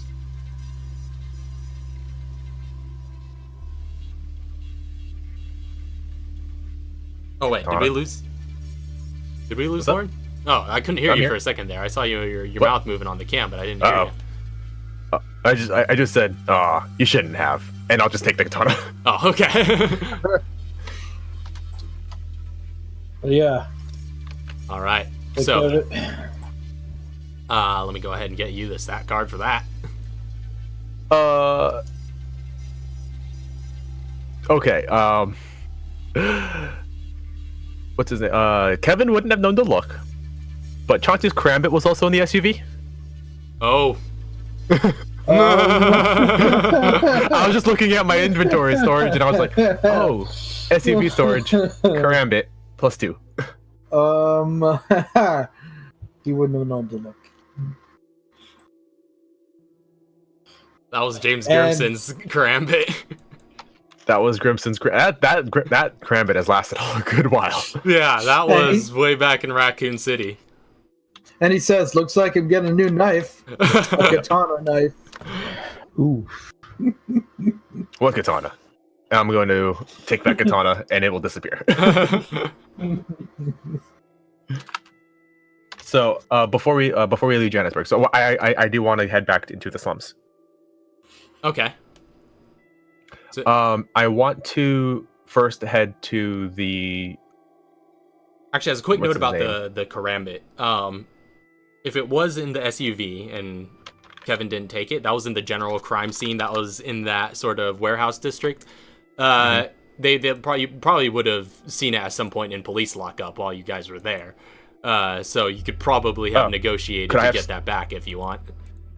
I was gonna ask if I could steal it. Make a stealth check retroactively.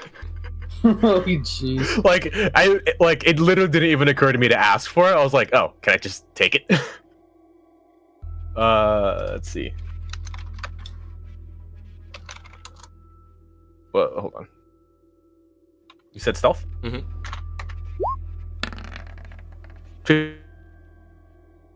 That's 15. You went robot-y for a second there.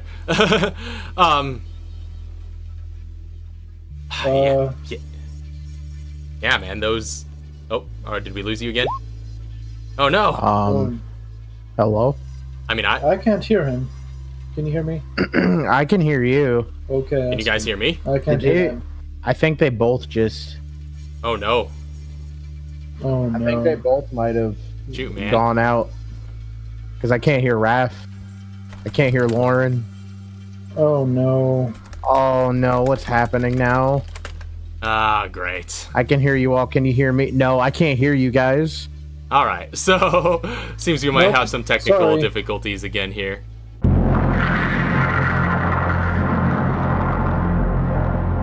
So last we left off, Katara and Kevin had gone back stateside while Mr. G remained behind in Johannesburg to tie up some loose ends. So what was the last little thing, your little bit of business you were going to do? I guess I should ask, does anybody want the Hydra? I mean, I may not be proficient with the Hydra, but like with shotguns, but that could be a future thing I get. There is one person in this part, in the player cast, who is pretty good with shotguns. Yeah, so I feel like we could. I feel like we could still take it. It's a legendary. Be bad to give it away. I didn't say anything about giving it away. I said I was turning it in. Yeah, no. I'll have Katara take it.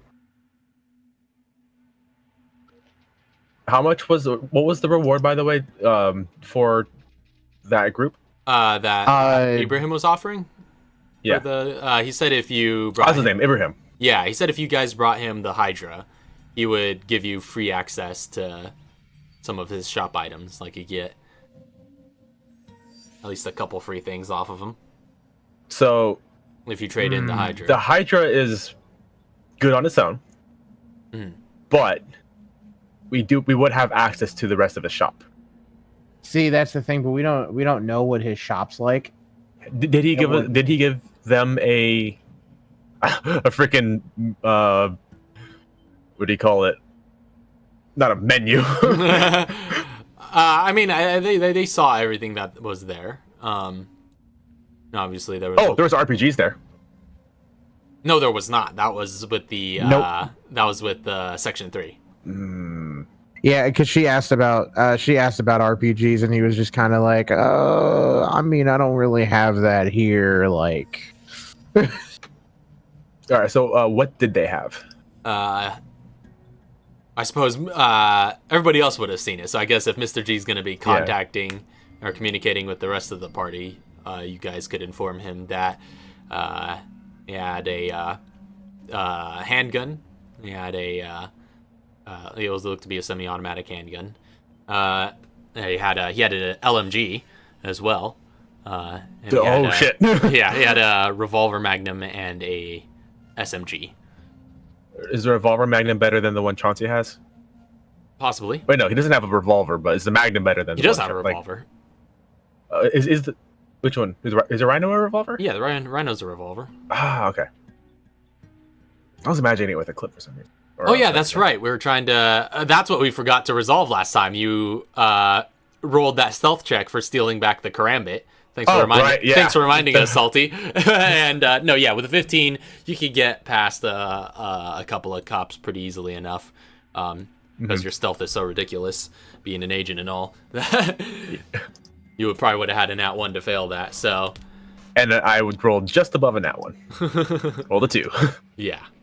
That's the worst I could possibly do without literally stubbing my toe. Yeah. Yep. So, yeah, you could get the Karambit back. You just basically snatch it up before it gets scanned into their database. Through processing. Yeah. Yep. It's in a Ziploc bag and everything when you get it, but you've got it. And they grabbed so much stuff from the Section 3 warehouse that like they don't even know notice what's missing if they haven't scanned it in yet. Yep, I was just like going through. It's like that was mine, and that was mine, and that was mine, and that's definitely mine, and just yoink. You just grabbed it while getting everybody's stuff back together. But so with this Hydra, I'm on the side of turning it in. So are you kind of contacting the other party members about this? I will say, I feel like the reward is worth it, and we always know where the Hydra is until it gets sold again. Until I steal it back. Do you know when you'll steal it back? It depends on how long this Iowa mission takes. My plan is to give it to them and immediately take it back. All right. You know what? Go for it. See what rewards you can get, and then we'll see if we can steal that thing back. Okay. This is all happening over their private encrypted channels. Yeah. We set up the encrypted channel, right? I'm sure you did. I think I remember saying something like that, or was that just me for something? I don't remember. Either way. So I'll take the Hydra back to that guy. Mm-hmm. Yeah, you'll probably have to pay top dollar to get a cab going back to Retha's hovel, since the slums are kind of an unsavory sort of place. So sure. I'll just say, like, mark off, like, $100 for somebody's fare who is willing to come this far. And then you could use the car as storage space to basically bring back any number of items that you want to grab from his shop. Okay. So basically, you could get one of any of his of his main items. So you could get that. You could get the saw, which is the LMG. You could get the H&K P8, which is a handgun. The S&W Model 29 Magnum, H&K UMP9 SMG, or any of the remaining armors, which are, I think it was... Is there already a UMP in... No. It wasn't a UMP in circulation. That was the... No, yeah. Yeah, it was, you guys haven't encountered a UMP before. Yeah, the UMP looks like this other gun, and it always confuses me. Oh, yeah. So, I'm trying to remember what it was. Armor-wise, he has a light and a heavy and a full heavy armor set left. What's the... And... just get one free item? So... Basically, he's letting you have... Just slap it down on his table, and it's just like, show me what you got. Yeah, and he's just like, oh. And he is basically giving you free reign to take, within reason, any number of items from his shop. I realize, but we kind of glossed over it. But yeah, I would have taken everything off of Scott, so I also have his dog tags. I forgot about that. Okay, gotcha. Well. I just remembered. All right. So what was that? What were you saying? He has, like I said, like all sorts of.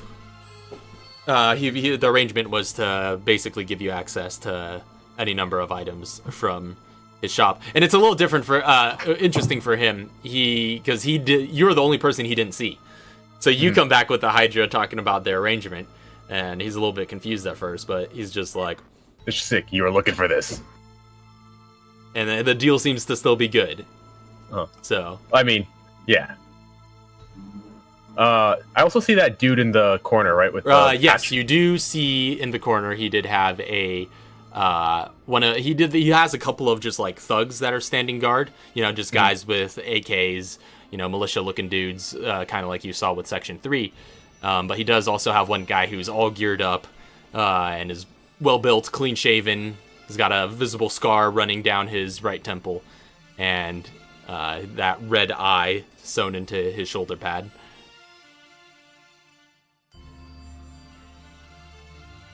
I want to talk to him, but I don't know if we want to move on to Iowa. It's up to you. What do you want to do? What's Mr. G doing? All right, really quick, let's just go over items. Right. So I can free reign, you said? I'll take everything. Pretty much. You're gonna clear him out?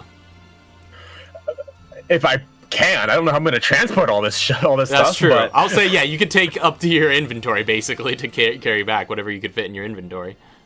I don't have any room in my inventory. Oh, okay.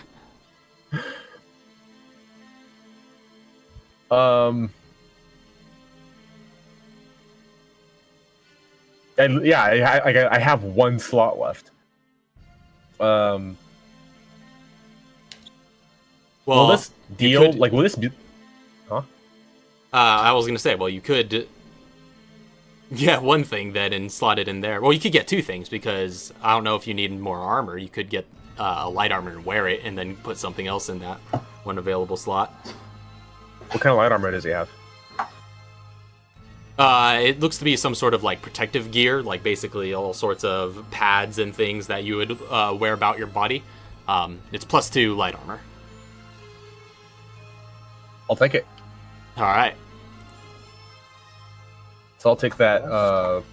Ooh. Yeah, I'll take that +2 light armor. That's awesome.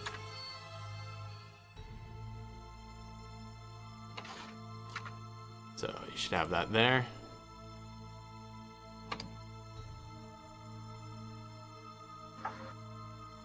Okay. And what was you said? There's a couple other things I could take that are one slot. Yeah, or the Magnum could fit in one slot. The handgun and the SMG. Actually, can't remember if I set UMP as bulky, because it is a pretty large weapon. It is. For an SMG, it is not. Okay, I'll take. I'll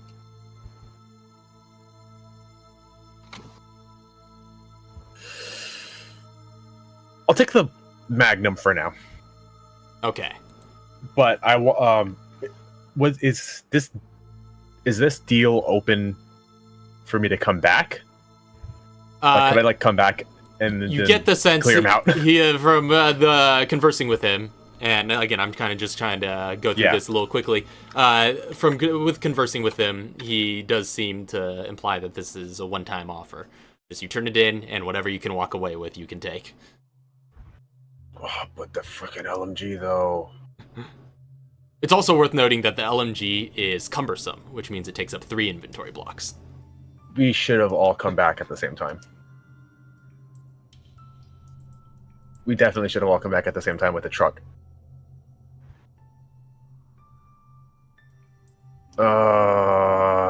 I literally have no room. I mean, but like I said, you did have that vehicle, that cab waiting for you. I'm putting an LMG in the cab? Yeah, that's true. That's true, you wouldn't be able to transport it afterwards, so... Yeah, because, like, for me, even if she was there, I only have 2 inventory slots left, so, like, I could have taken maybe 2 things, and then...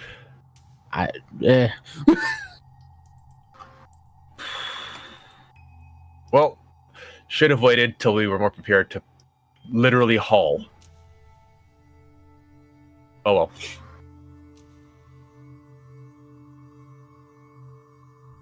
Guess it doesn't matter. I'll take the Magnum. All right.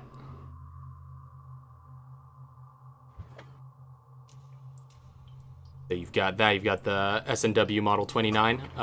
Do you want the stats on it, or are you just holding it? I'm holding it. Okay. And dropping it off someplace at some point. Mm-hmm.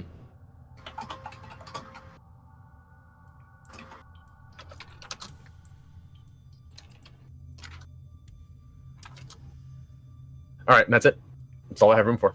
All right. So you walk away. He's just sort of like, pleasure doing business with you. I really want to talk to that dude. The mercenary in the corner? Yeah. Yeah, I mean, he's just sort of sitting there, kind of keeping a watchful eye out as all this transpires. Do I recognize you from somewhere? You say that to him? Yeah. He's just Do I like, recognize you from somewhere? don't look familiar to me. Yeah, I guess not. You're Red Oracle, though. Yeah, that's my company. What are you doing around a slum like this? Yeah, well, we're mercenaries. You've got a rate. Ibrahim was good to pay it.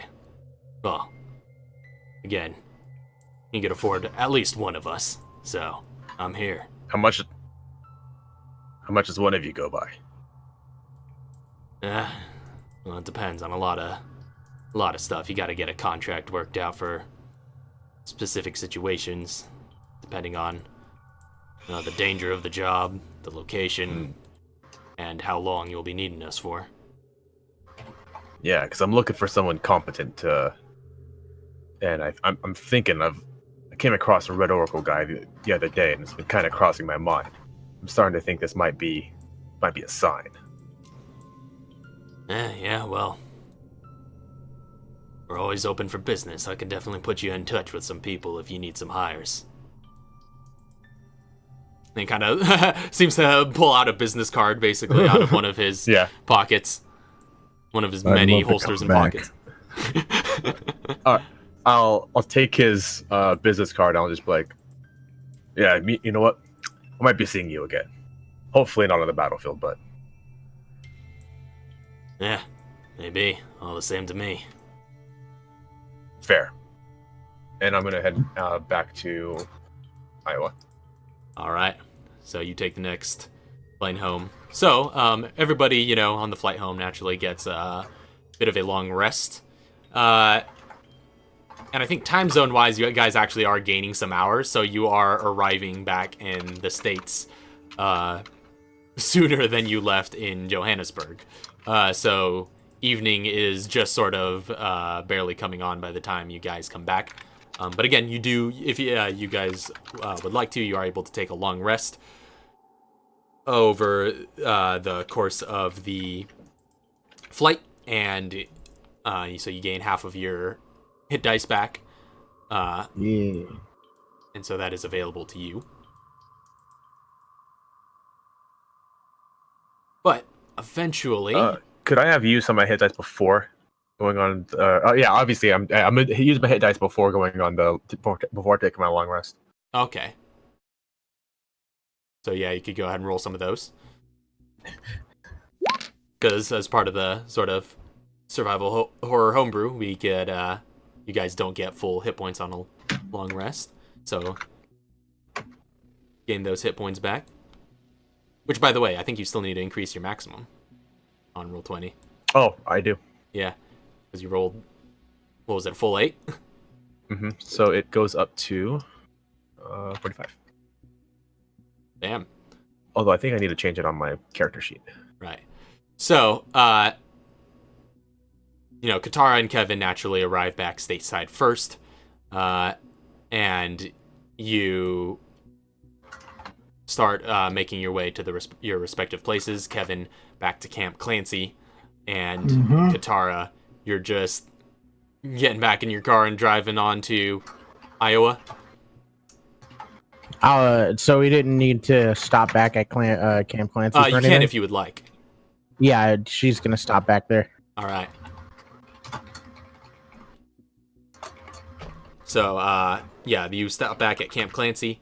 The manor grounds are kind of sparse. There aren't a lot of people around, just the one 4-man unit and Kevin as well. All the other personnel seem to be out on the field. But the armories have been restocked, and Camp Clancy is at your disposal. So first she's gonna go through and look for Chauncey. Going through, Chauncey does not seem to be at Camp Clancy. You get the sense that he's out on the field with sort of directing the effort in Des Moines. Okay. Does she feel like there's a chance she may see him out in Des Moines because she has a weapon she would like to give him? No, yeah. From what you can tell from the text and interactions that you are having, it seems, like you're quite likely to see him out there. They seem to be holding some sort of perimeter. All right, yeah. So she'll just go in and go to the armory and just kind of like stock up. I need to find the thing though. Yeah, we have the document for that. I think it was. I think I have it under assets. Assets? Yes, here it is. Yeah, I'm just gonna go through, have her stock up. Okay.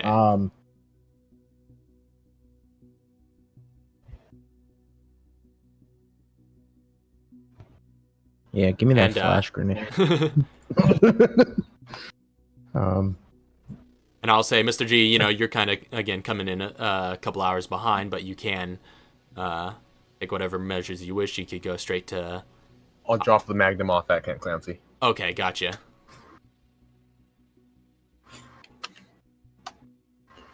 Let's see. And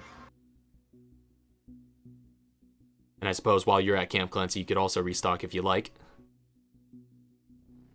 How's that? Yeah, at the armory. The armory's that's pinned somewhere, right? Yeah, that's in assets under the research projects. All right, so 9 40 millimeter rounds, reload, drop that down to 7. I'm taking all the 7.62 too. Okay.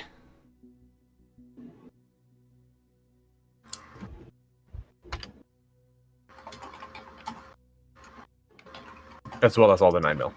Gotcha. Or not all. And then let's go ahead and grab 22. Yeah, I'm gonna have her go through. And. Do I want to take the scar? Do I want to give that the? I suppose. Yeah, you only really need to be carrying one assault rifle at a time. Yeah, that's what I'm looking at. That's why I'm like looking at them both right now.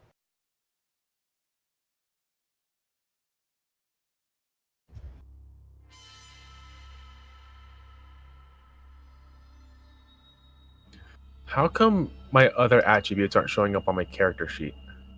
My character page. I have stats set for like my other circles. Like I have my handgun and rifle mags, but I can't edit them. On Roll20? Yeah. Let's see. I just exited Roll20. All right, yeah, no, she's gonna go through and leave the She's gonna leave the G36 back. She's gonna leave the G36 back, and Okay, so you're taking the scar? yeah, I'm gonna have her take the scar. Oh, yeah, I'm gonna drop off all the extra weapons in the war room. Okay, gotcha. But I am bringing the 911, so that way I can bring that to Chauncey. So. Okay, yeah, the M1911. Yeah. Which weapons are you dropping off in the war room then? Oh. I am dropping off the Scar Assault, the H&K G36. Okay.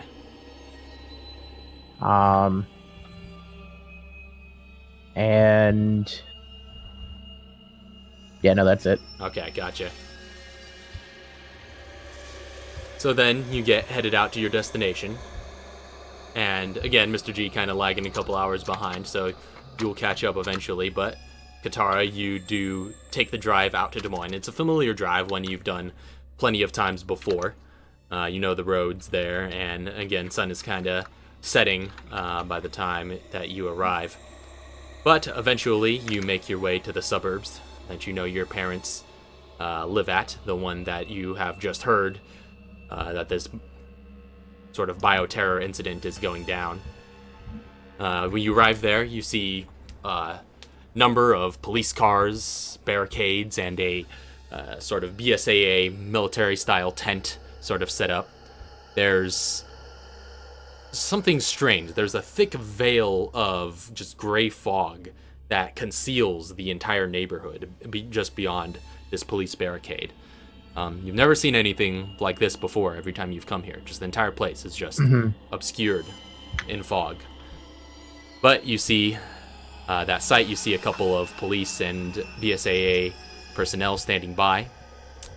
You see the Channel 6 news van is parked outside. There's a small crew kind of around it deliberating, but their cameraman looks like he's getting a little pushy and he's sort of making his way towards the barricades, but you see him just as quickly getting shoved back by your ally Chauncey as he's up there, just like telling this guy to back off.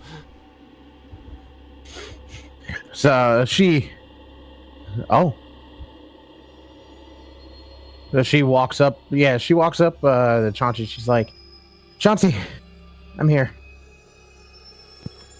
Well, about time you guys made it.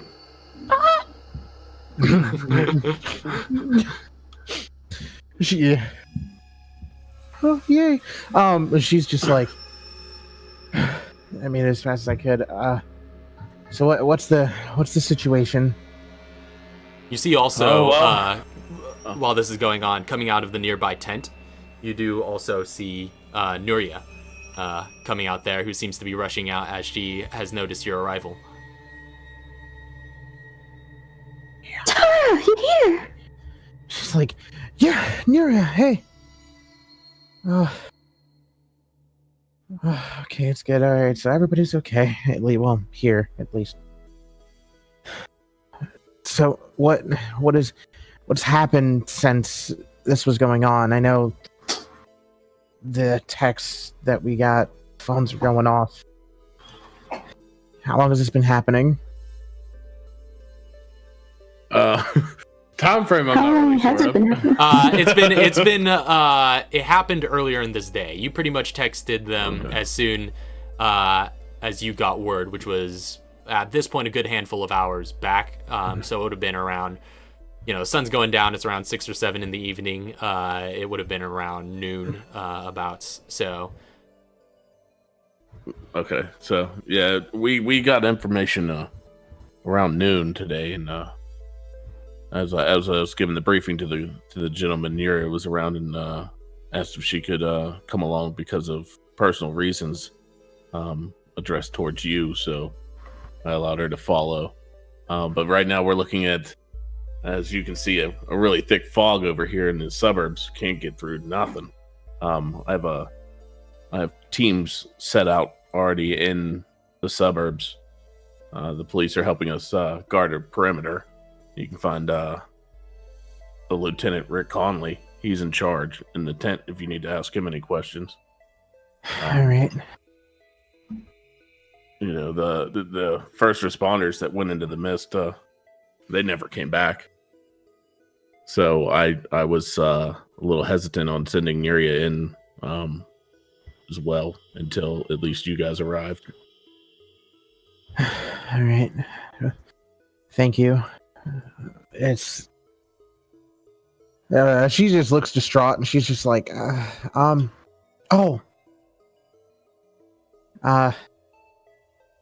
Ronan, Scott, Scorpion all dead. Huh, good work. And I got this. She pulls out the M1911 and just hands it over. Oh. Wow, you took out all three of them? Well, it's Scott and Ronan were a little bit of improvisation. You didn't get injured, did you? Thankfully, no. And she's like but... scanning Taro. She's like, well, I mean, no, I got into, I guess I didn't get injured there. I got into a fight with some other stuff, but that's a story for another time. You got into a fight? Yeah, it was a ring fight. You went into a ring fight? I won.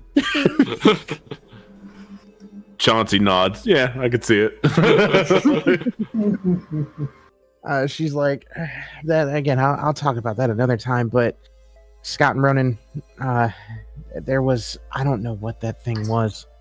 It's like a huge tentacle monster thing. I don't know, but it fought. We got it to fight them, and I get that helped out in the long run. Ronan was crushed like a roach. And Scott was just shot down. Question. Do I know about Sarah by now? Yeah, I'm assuming you guys would have like reported on that. Yeah, as soon as the whole situation was done. Kevin especially. Well, I mean, if we've been here the whole time and they haven't really sit-repped with me, have I got? That's true. Because they were kind of going straight from. We could have done it over the plane. That's what I was thinking. The plane would have been a few hours. Okay. Yeah, or at least while you were waiting at some terminals or something. Yeah. You definitely would have. You would definitely have heard word by now. Okay. We're kind of eyeballing this M1911. It does look very familiar to me, though, right? Yeah, it looks familiar. You definitely remember Emil having a similar weapon. You definitely remember finding Carmine's back in the Arclay cabin. And you definitely remember getting punched by Emil over such a weapon. Yeah. But yeah, it looks familiar to you. But again, it looks like a complete, just like a completely modified sort of version.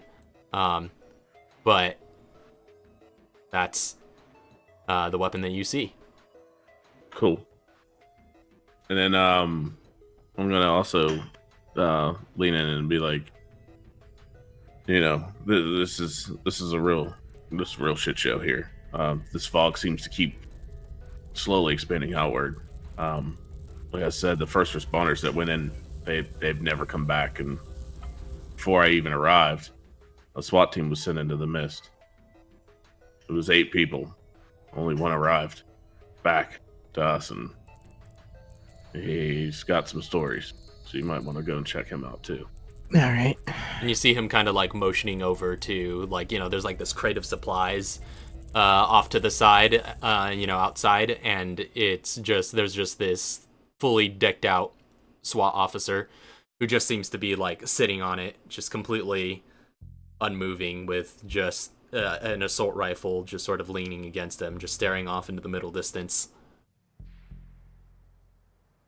She looks over. She's like, all right, I'll go ahead and actually go ask him some stuff. You want me to join you? Yeah, I'm fine with that. All right, well, you guys be safe. If you need me, I'll be in the temporary headquarters here with Lieutenant Rick. All right. And then I just walk off back toward the camp. All right. So I'm gonna have Katara. She just like focus because she's like, oh man, this is crazy, and that fog is concerning. And she goes over to this SWAT guy. All right. Along the way, Neri's just gonna be like, maybe the fog cloud just your mom using obscuring cloud. That would be one very big obscuring cloud. And if this was that, I need to learn it. Make me feel safer. As you guys start making your way over to him, as this is going on, Mr. G eventually arrives as well, sort of pulling in by whatever mode of transportation you would have taken. Some dude dropped me off again. Yeah, again, yeah. Some random contact from way back in the day. So, you guys are reunited at this point. And I suppose, like, while they're going over and talking to him, I suppose if you want to get Mr. G caught up on the information, he could go into the tent and talk to Chauncey and get caught up. Sup?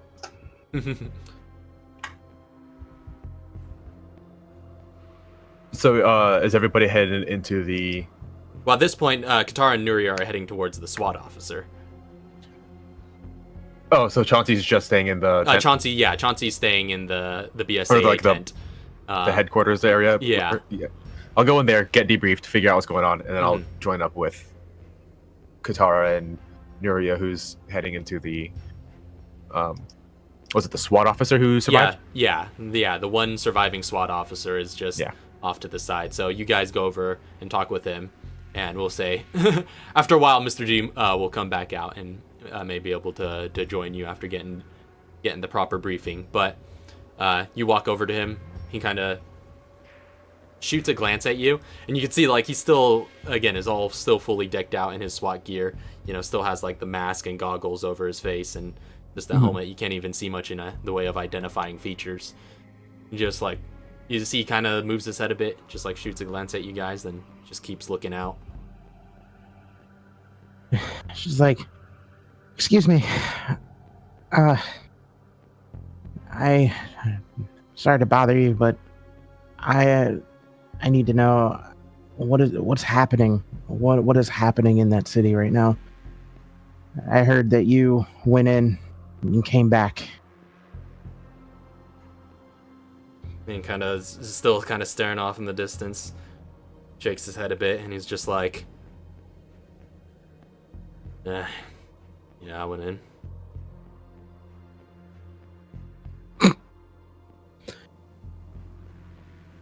What did you see in there, sir? Yeah.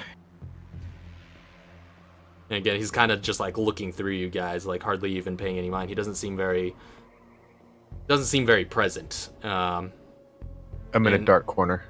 Okay, you're in a dark corner, just sort of standing by, listening in. Yeah, he's just like, again, like you're in front of him, and he's just staring through you, and he's just like, you don't want to know what I saw in there. Yuri's gonna kind of bend down a bit, like kneel down. Click her fingers in front of his face a bit. Alright, he kind of... If she can get his attention. Yeah, just like sort of snap in front of him. Yeah. Then he follows a little bit, and he's just like...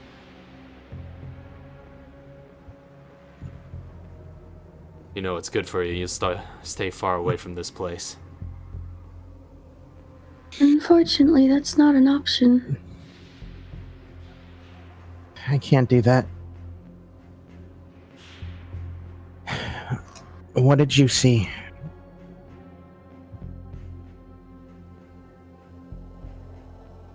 Make a, I'll say one or both of you can make a persuasion check.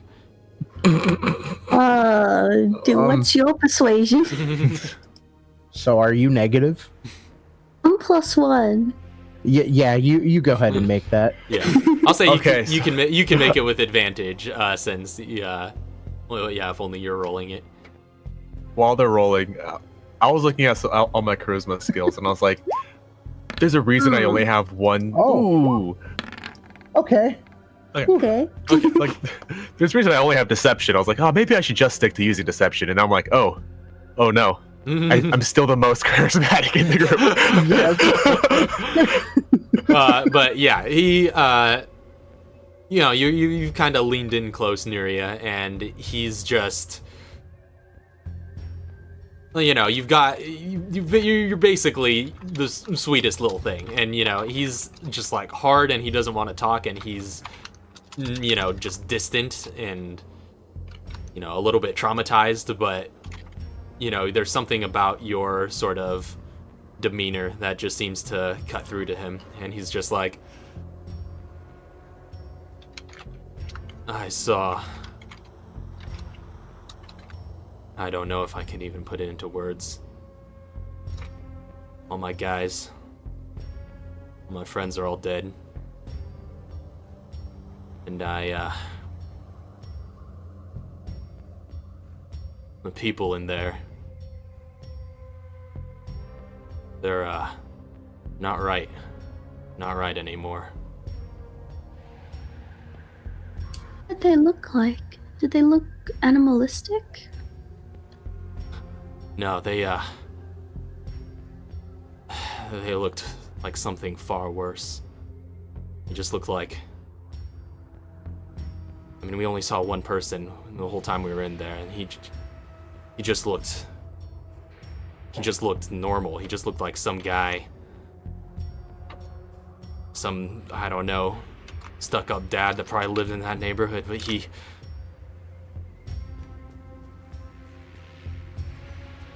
are just, you know, we tried to help him, but he attacked us, and he had some sort of hook, and just our bullets just didn't seem to faze him when we tried to defend ourselves. A couple of us got to a hiding place, but it didn't do us any good. There were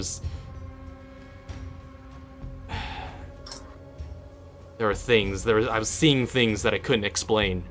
People that I haven't seen since childhood. Just memories. Say during this series, like noting this down. On a little notepad, just noting this all down. Okay. From the shadows, Mr. G is just gonna be like, yeah, that sounds about right.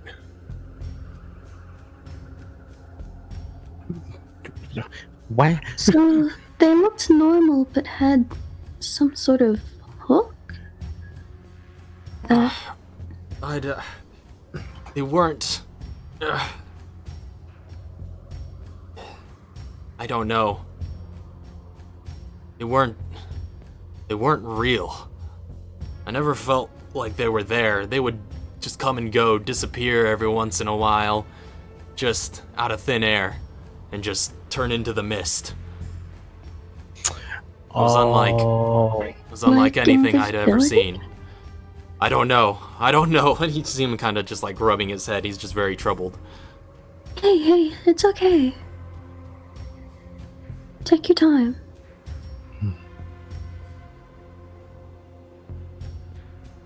And just sort of leans away. He's just like, I don't. Back up. Yeah, he's just like, I don't wanna talk about it. It's alright. You've already given us enough information. She turns to Katara. this anything you've encountered? No.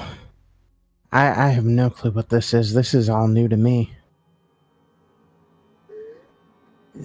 People just coming in and out, mist, just fading into the mist. I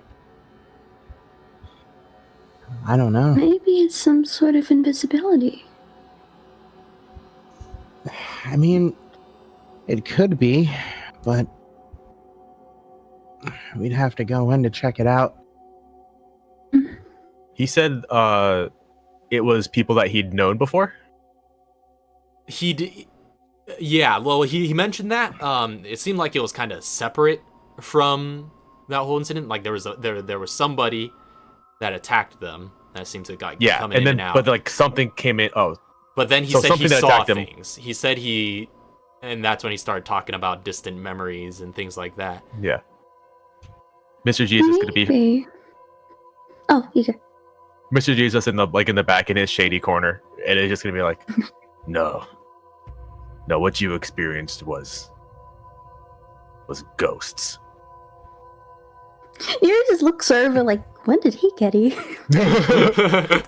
So Qatar notices that. She's just like, he does that. No, I know what he's seeing. I've seen that before. You said ghosts? Yeah. I didn't think I'd ever see it again. But when did you last run into this? I was in Bosnia. Lost my entire Marine squad. Like you said, people we've never seen before, just popping in and out of the mist. We couldn't run from it. It just came out of nowhere. But if we need to stop this from happening, you need to tell us everything you know, so that people like us, so that we don't happen anymore. And like I'm stepping out of the shadows, fully tatted up and scar coming up and down like my throat, and just like, you can help us end this. If you came out and survived, then you know more than I did. I just ran. And Are you talking about? Oh, sorry. I was gonna say, this SWAT guy kind of turns over to look at you, giving you attention now, just not having noticed you before, seemingly. Go ahead and make a deception check. Okay. Neri's just like, are we talking about actual ghosts, or is that just time? I feel I don't even know. It's okay. I don't either.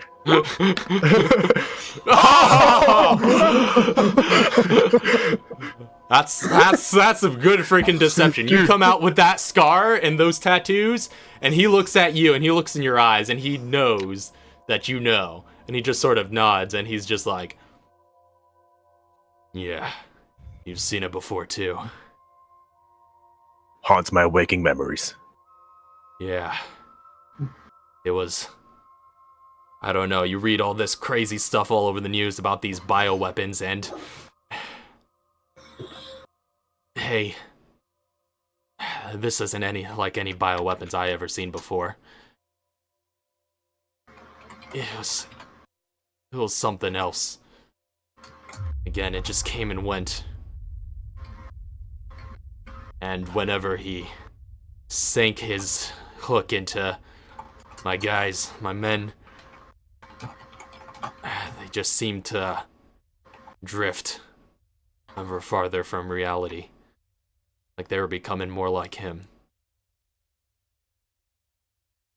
And I could have swore at one point I saw, after he killed one of my men, how one of their body just drifted off too.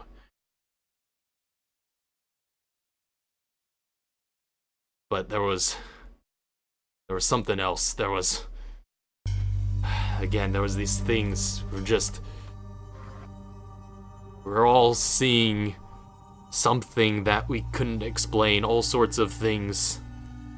I don't know, one day I'm in this suburb, or one moment I'm in this suburb, the next time, I'm back home and I'm like, this is impossible. Then I realize it's not home, it's just the same suburb, and I'm just going in circles trying to find a way out. And oh no, and he kind of rubs his head. He's just like, no, there might have been. No. All the memories get mixed together. I think there was one more. There was one more man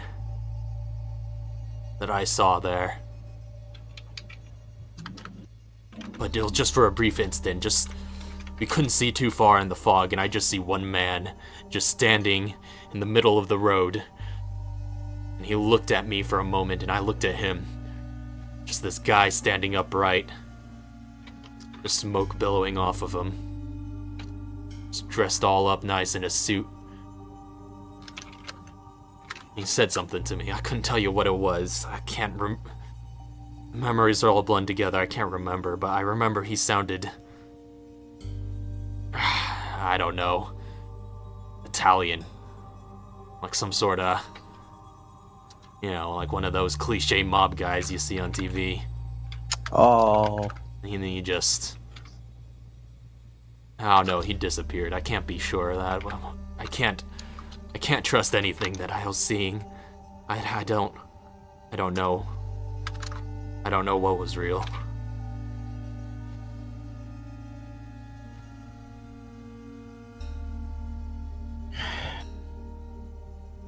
Neri just kind of notes down like potential hallucinatory toxins. Mm-hmm. Notes down mob voice guy. So notes that down. Could this be a guy Ferrari? The Dawn is alive.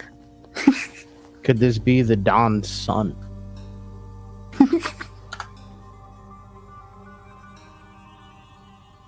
But yeah, after he just like pours all that forward, it just looks like it was super intense for him, and he just sort of like huddles closer in on himself. Doesn't seem like he wants to talk anymore. And Mr. G will just exit the room. Yeah. Well, this is all kind of outdoors. He was kind of leaning against one of the supply crates that were kind of out and about. Oh, I almost like, I was totally imagining him just like,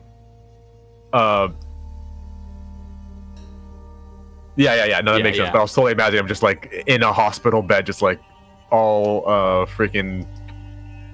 Yeah, just all What do you messed call up. it? Yeah. But yeah, I'll just walk away.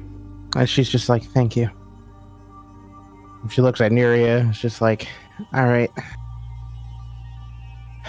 We should go at least talk to whoever else is in charge here as well. Report this back. She nods. All right. So you guys head back to the BSAA tent. You see, inside you see Chauncey, who looks to be standing around a table. You see a police officer, a well-built, gentleman in a navy blue uniform. He's got a thick brown mustache, and this looks to be the guy that Chauncey was referring to you to, Rick Connolly, the lieutenant that's kind of in charge around here. And he's kind of they seem to be talking over some plans or some such. Again, there's a table in the middle of the tent. You also see in here Pistol Grip Pete is kind of standing nearby, just tapping his foot impatiently. She walks in. She's like, Chauncey, and I see Pete's here too. And looks over. You say Rick, right?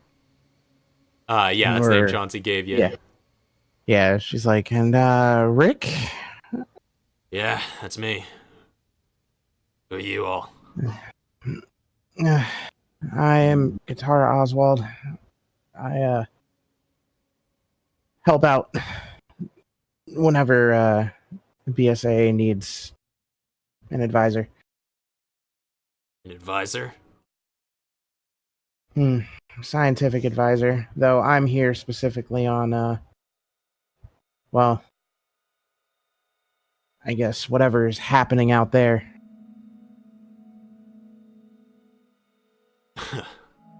And now he kind of smirks a little bit, looks back at Chauncey, looks back at you, and he's just like, listen, lady, this isn't the... I know you're probably trying to help here, but this isn't the time for advisors. We need muscle. We need people with know-how. Chauncey speaks up. These people know how. That's all you need to know. I mean, I hate to break it to you, you and this Nuria girl, I'm sure you're all fine lasses, but this might be a little bit out of your league. I'm not sending civilians into that zone. Not letting anybody else die on my watch. Maria looks at Katara. Do you want to tell him or should I? Tell what? Every single mission you've been on. Oh. I mean, I don't know. She looks at Chauncey. It is just like, I mean, do I really have to like? She looks between the both. She looks between Chauncey and her. She's just like, do I really have to like go in and talk about the previous missions, Terra Grigia, and all these other areas? I just assume because you were brought here by me that I was sending in the big guns. Yeah. And these are people I want to send. Well, you're vouching for them more than those soldiers you already sent in? I'm vouching them with the soldiers that I sent in. These are the cavalry that comes in to make sure that they come out alive as well. Too many good people died today. You better not be wrong, Chauncey. I've gotten lucky. I'm not wrong often. I mean, my guns usually talk for me, but my guns are not going into this, so... Katara just kind of like jumps in and is just like, so, did you happen to get any information off the SWAT guy, or has he not spoken to you? He speaks about everything all vaguely. Well, let's talk about what he told us then. And she'll go over the events that he talked about, just word for word, and then just kind of brings in like, a whole. And she also started talking about this guy also started talking about I'm seeing a guy well dressed. Sounded like he was from a mob. And I don't know. I can't help but question, could it be, I don't know, the Don's son?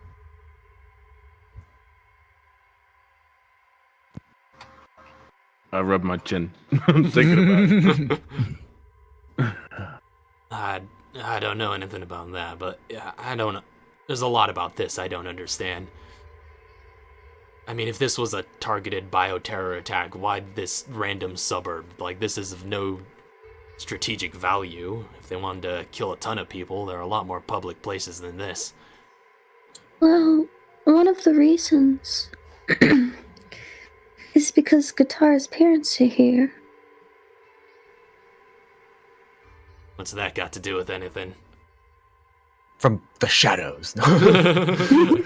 Mr. G comes out and it's just Mr. G just comes out again and he's like, "Boy, you have no idea who we are." And he just kind of looks around and just like, like, where did you come from? Look on his face. This group here has messed with bad guy plans. I'm sure they have a lot of enemies. Grace, you're telling me this is all your fault. I have been threatened, at least, with the note of knowing that this person in question, I don't know if this is his doing, but I can't help but think it is, knew the location of my parents and veiled a threat Or in a sense, I would like to call it a promise. I'm not sure which one he decided, but he did say that he could accidentally throw a missile that way.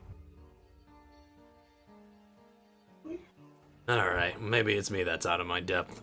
Either way, Captain Clancy's vouching for you, and I'm not about to try and step on toes that are bigger than mine, so... I mean, he just looks back to Chauncey and is just like, Clancy, you've got the jurisdiction here.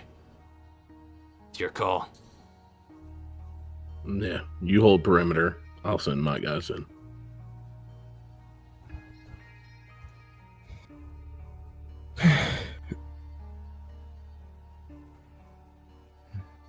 You guys can go in. Awkward silence later. No, sorry, there's a person leaving the room, so there was like a lot of noise. G's already. How close is this area, the camp, to the fog perimeter right now? Like, yeah. You said it was expanding, right? Yeah, it was just a few meters away. The fog doesn't... you heard Chauncey say that. He would have told you that in the same briefing he gave Katara. But he mentioned that, but you don't seem to see it visibly expanding. You get the sense that it's like over the course of the day they might have noticed. Because you see this barricade that's sort of set up at the road into the suburb. The fog has kind of enveloped that barricade a little bit, and you get the sense like half. Yeah, you get the sense like because it's looking a little foggy over there. You could sort of barely see it, and you get the sense that was probably at the edge of the fog line when they first set it up. So Katara's like, considering it's getting dark outside. We got flashlights here.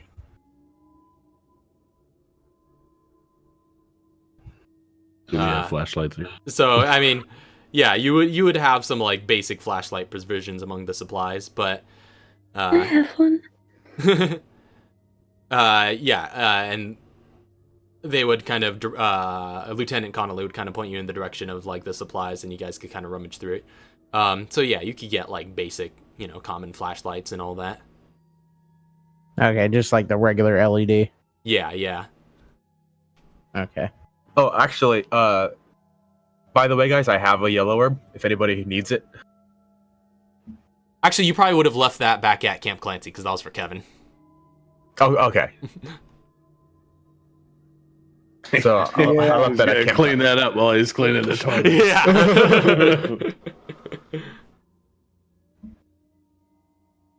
All right, so you guys have gathered your supplies, and so if anybody wants to, yeah, you could just add one LED torch item to your inventory to use for this. I don't recall if anybody has the stats for that. Okay, yeah, everybody's got like the stats for that. I think I've got it, yeah. Yeah, so somewhere.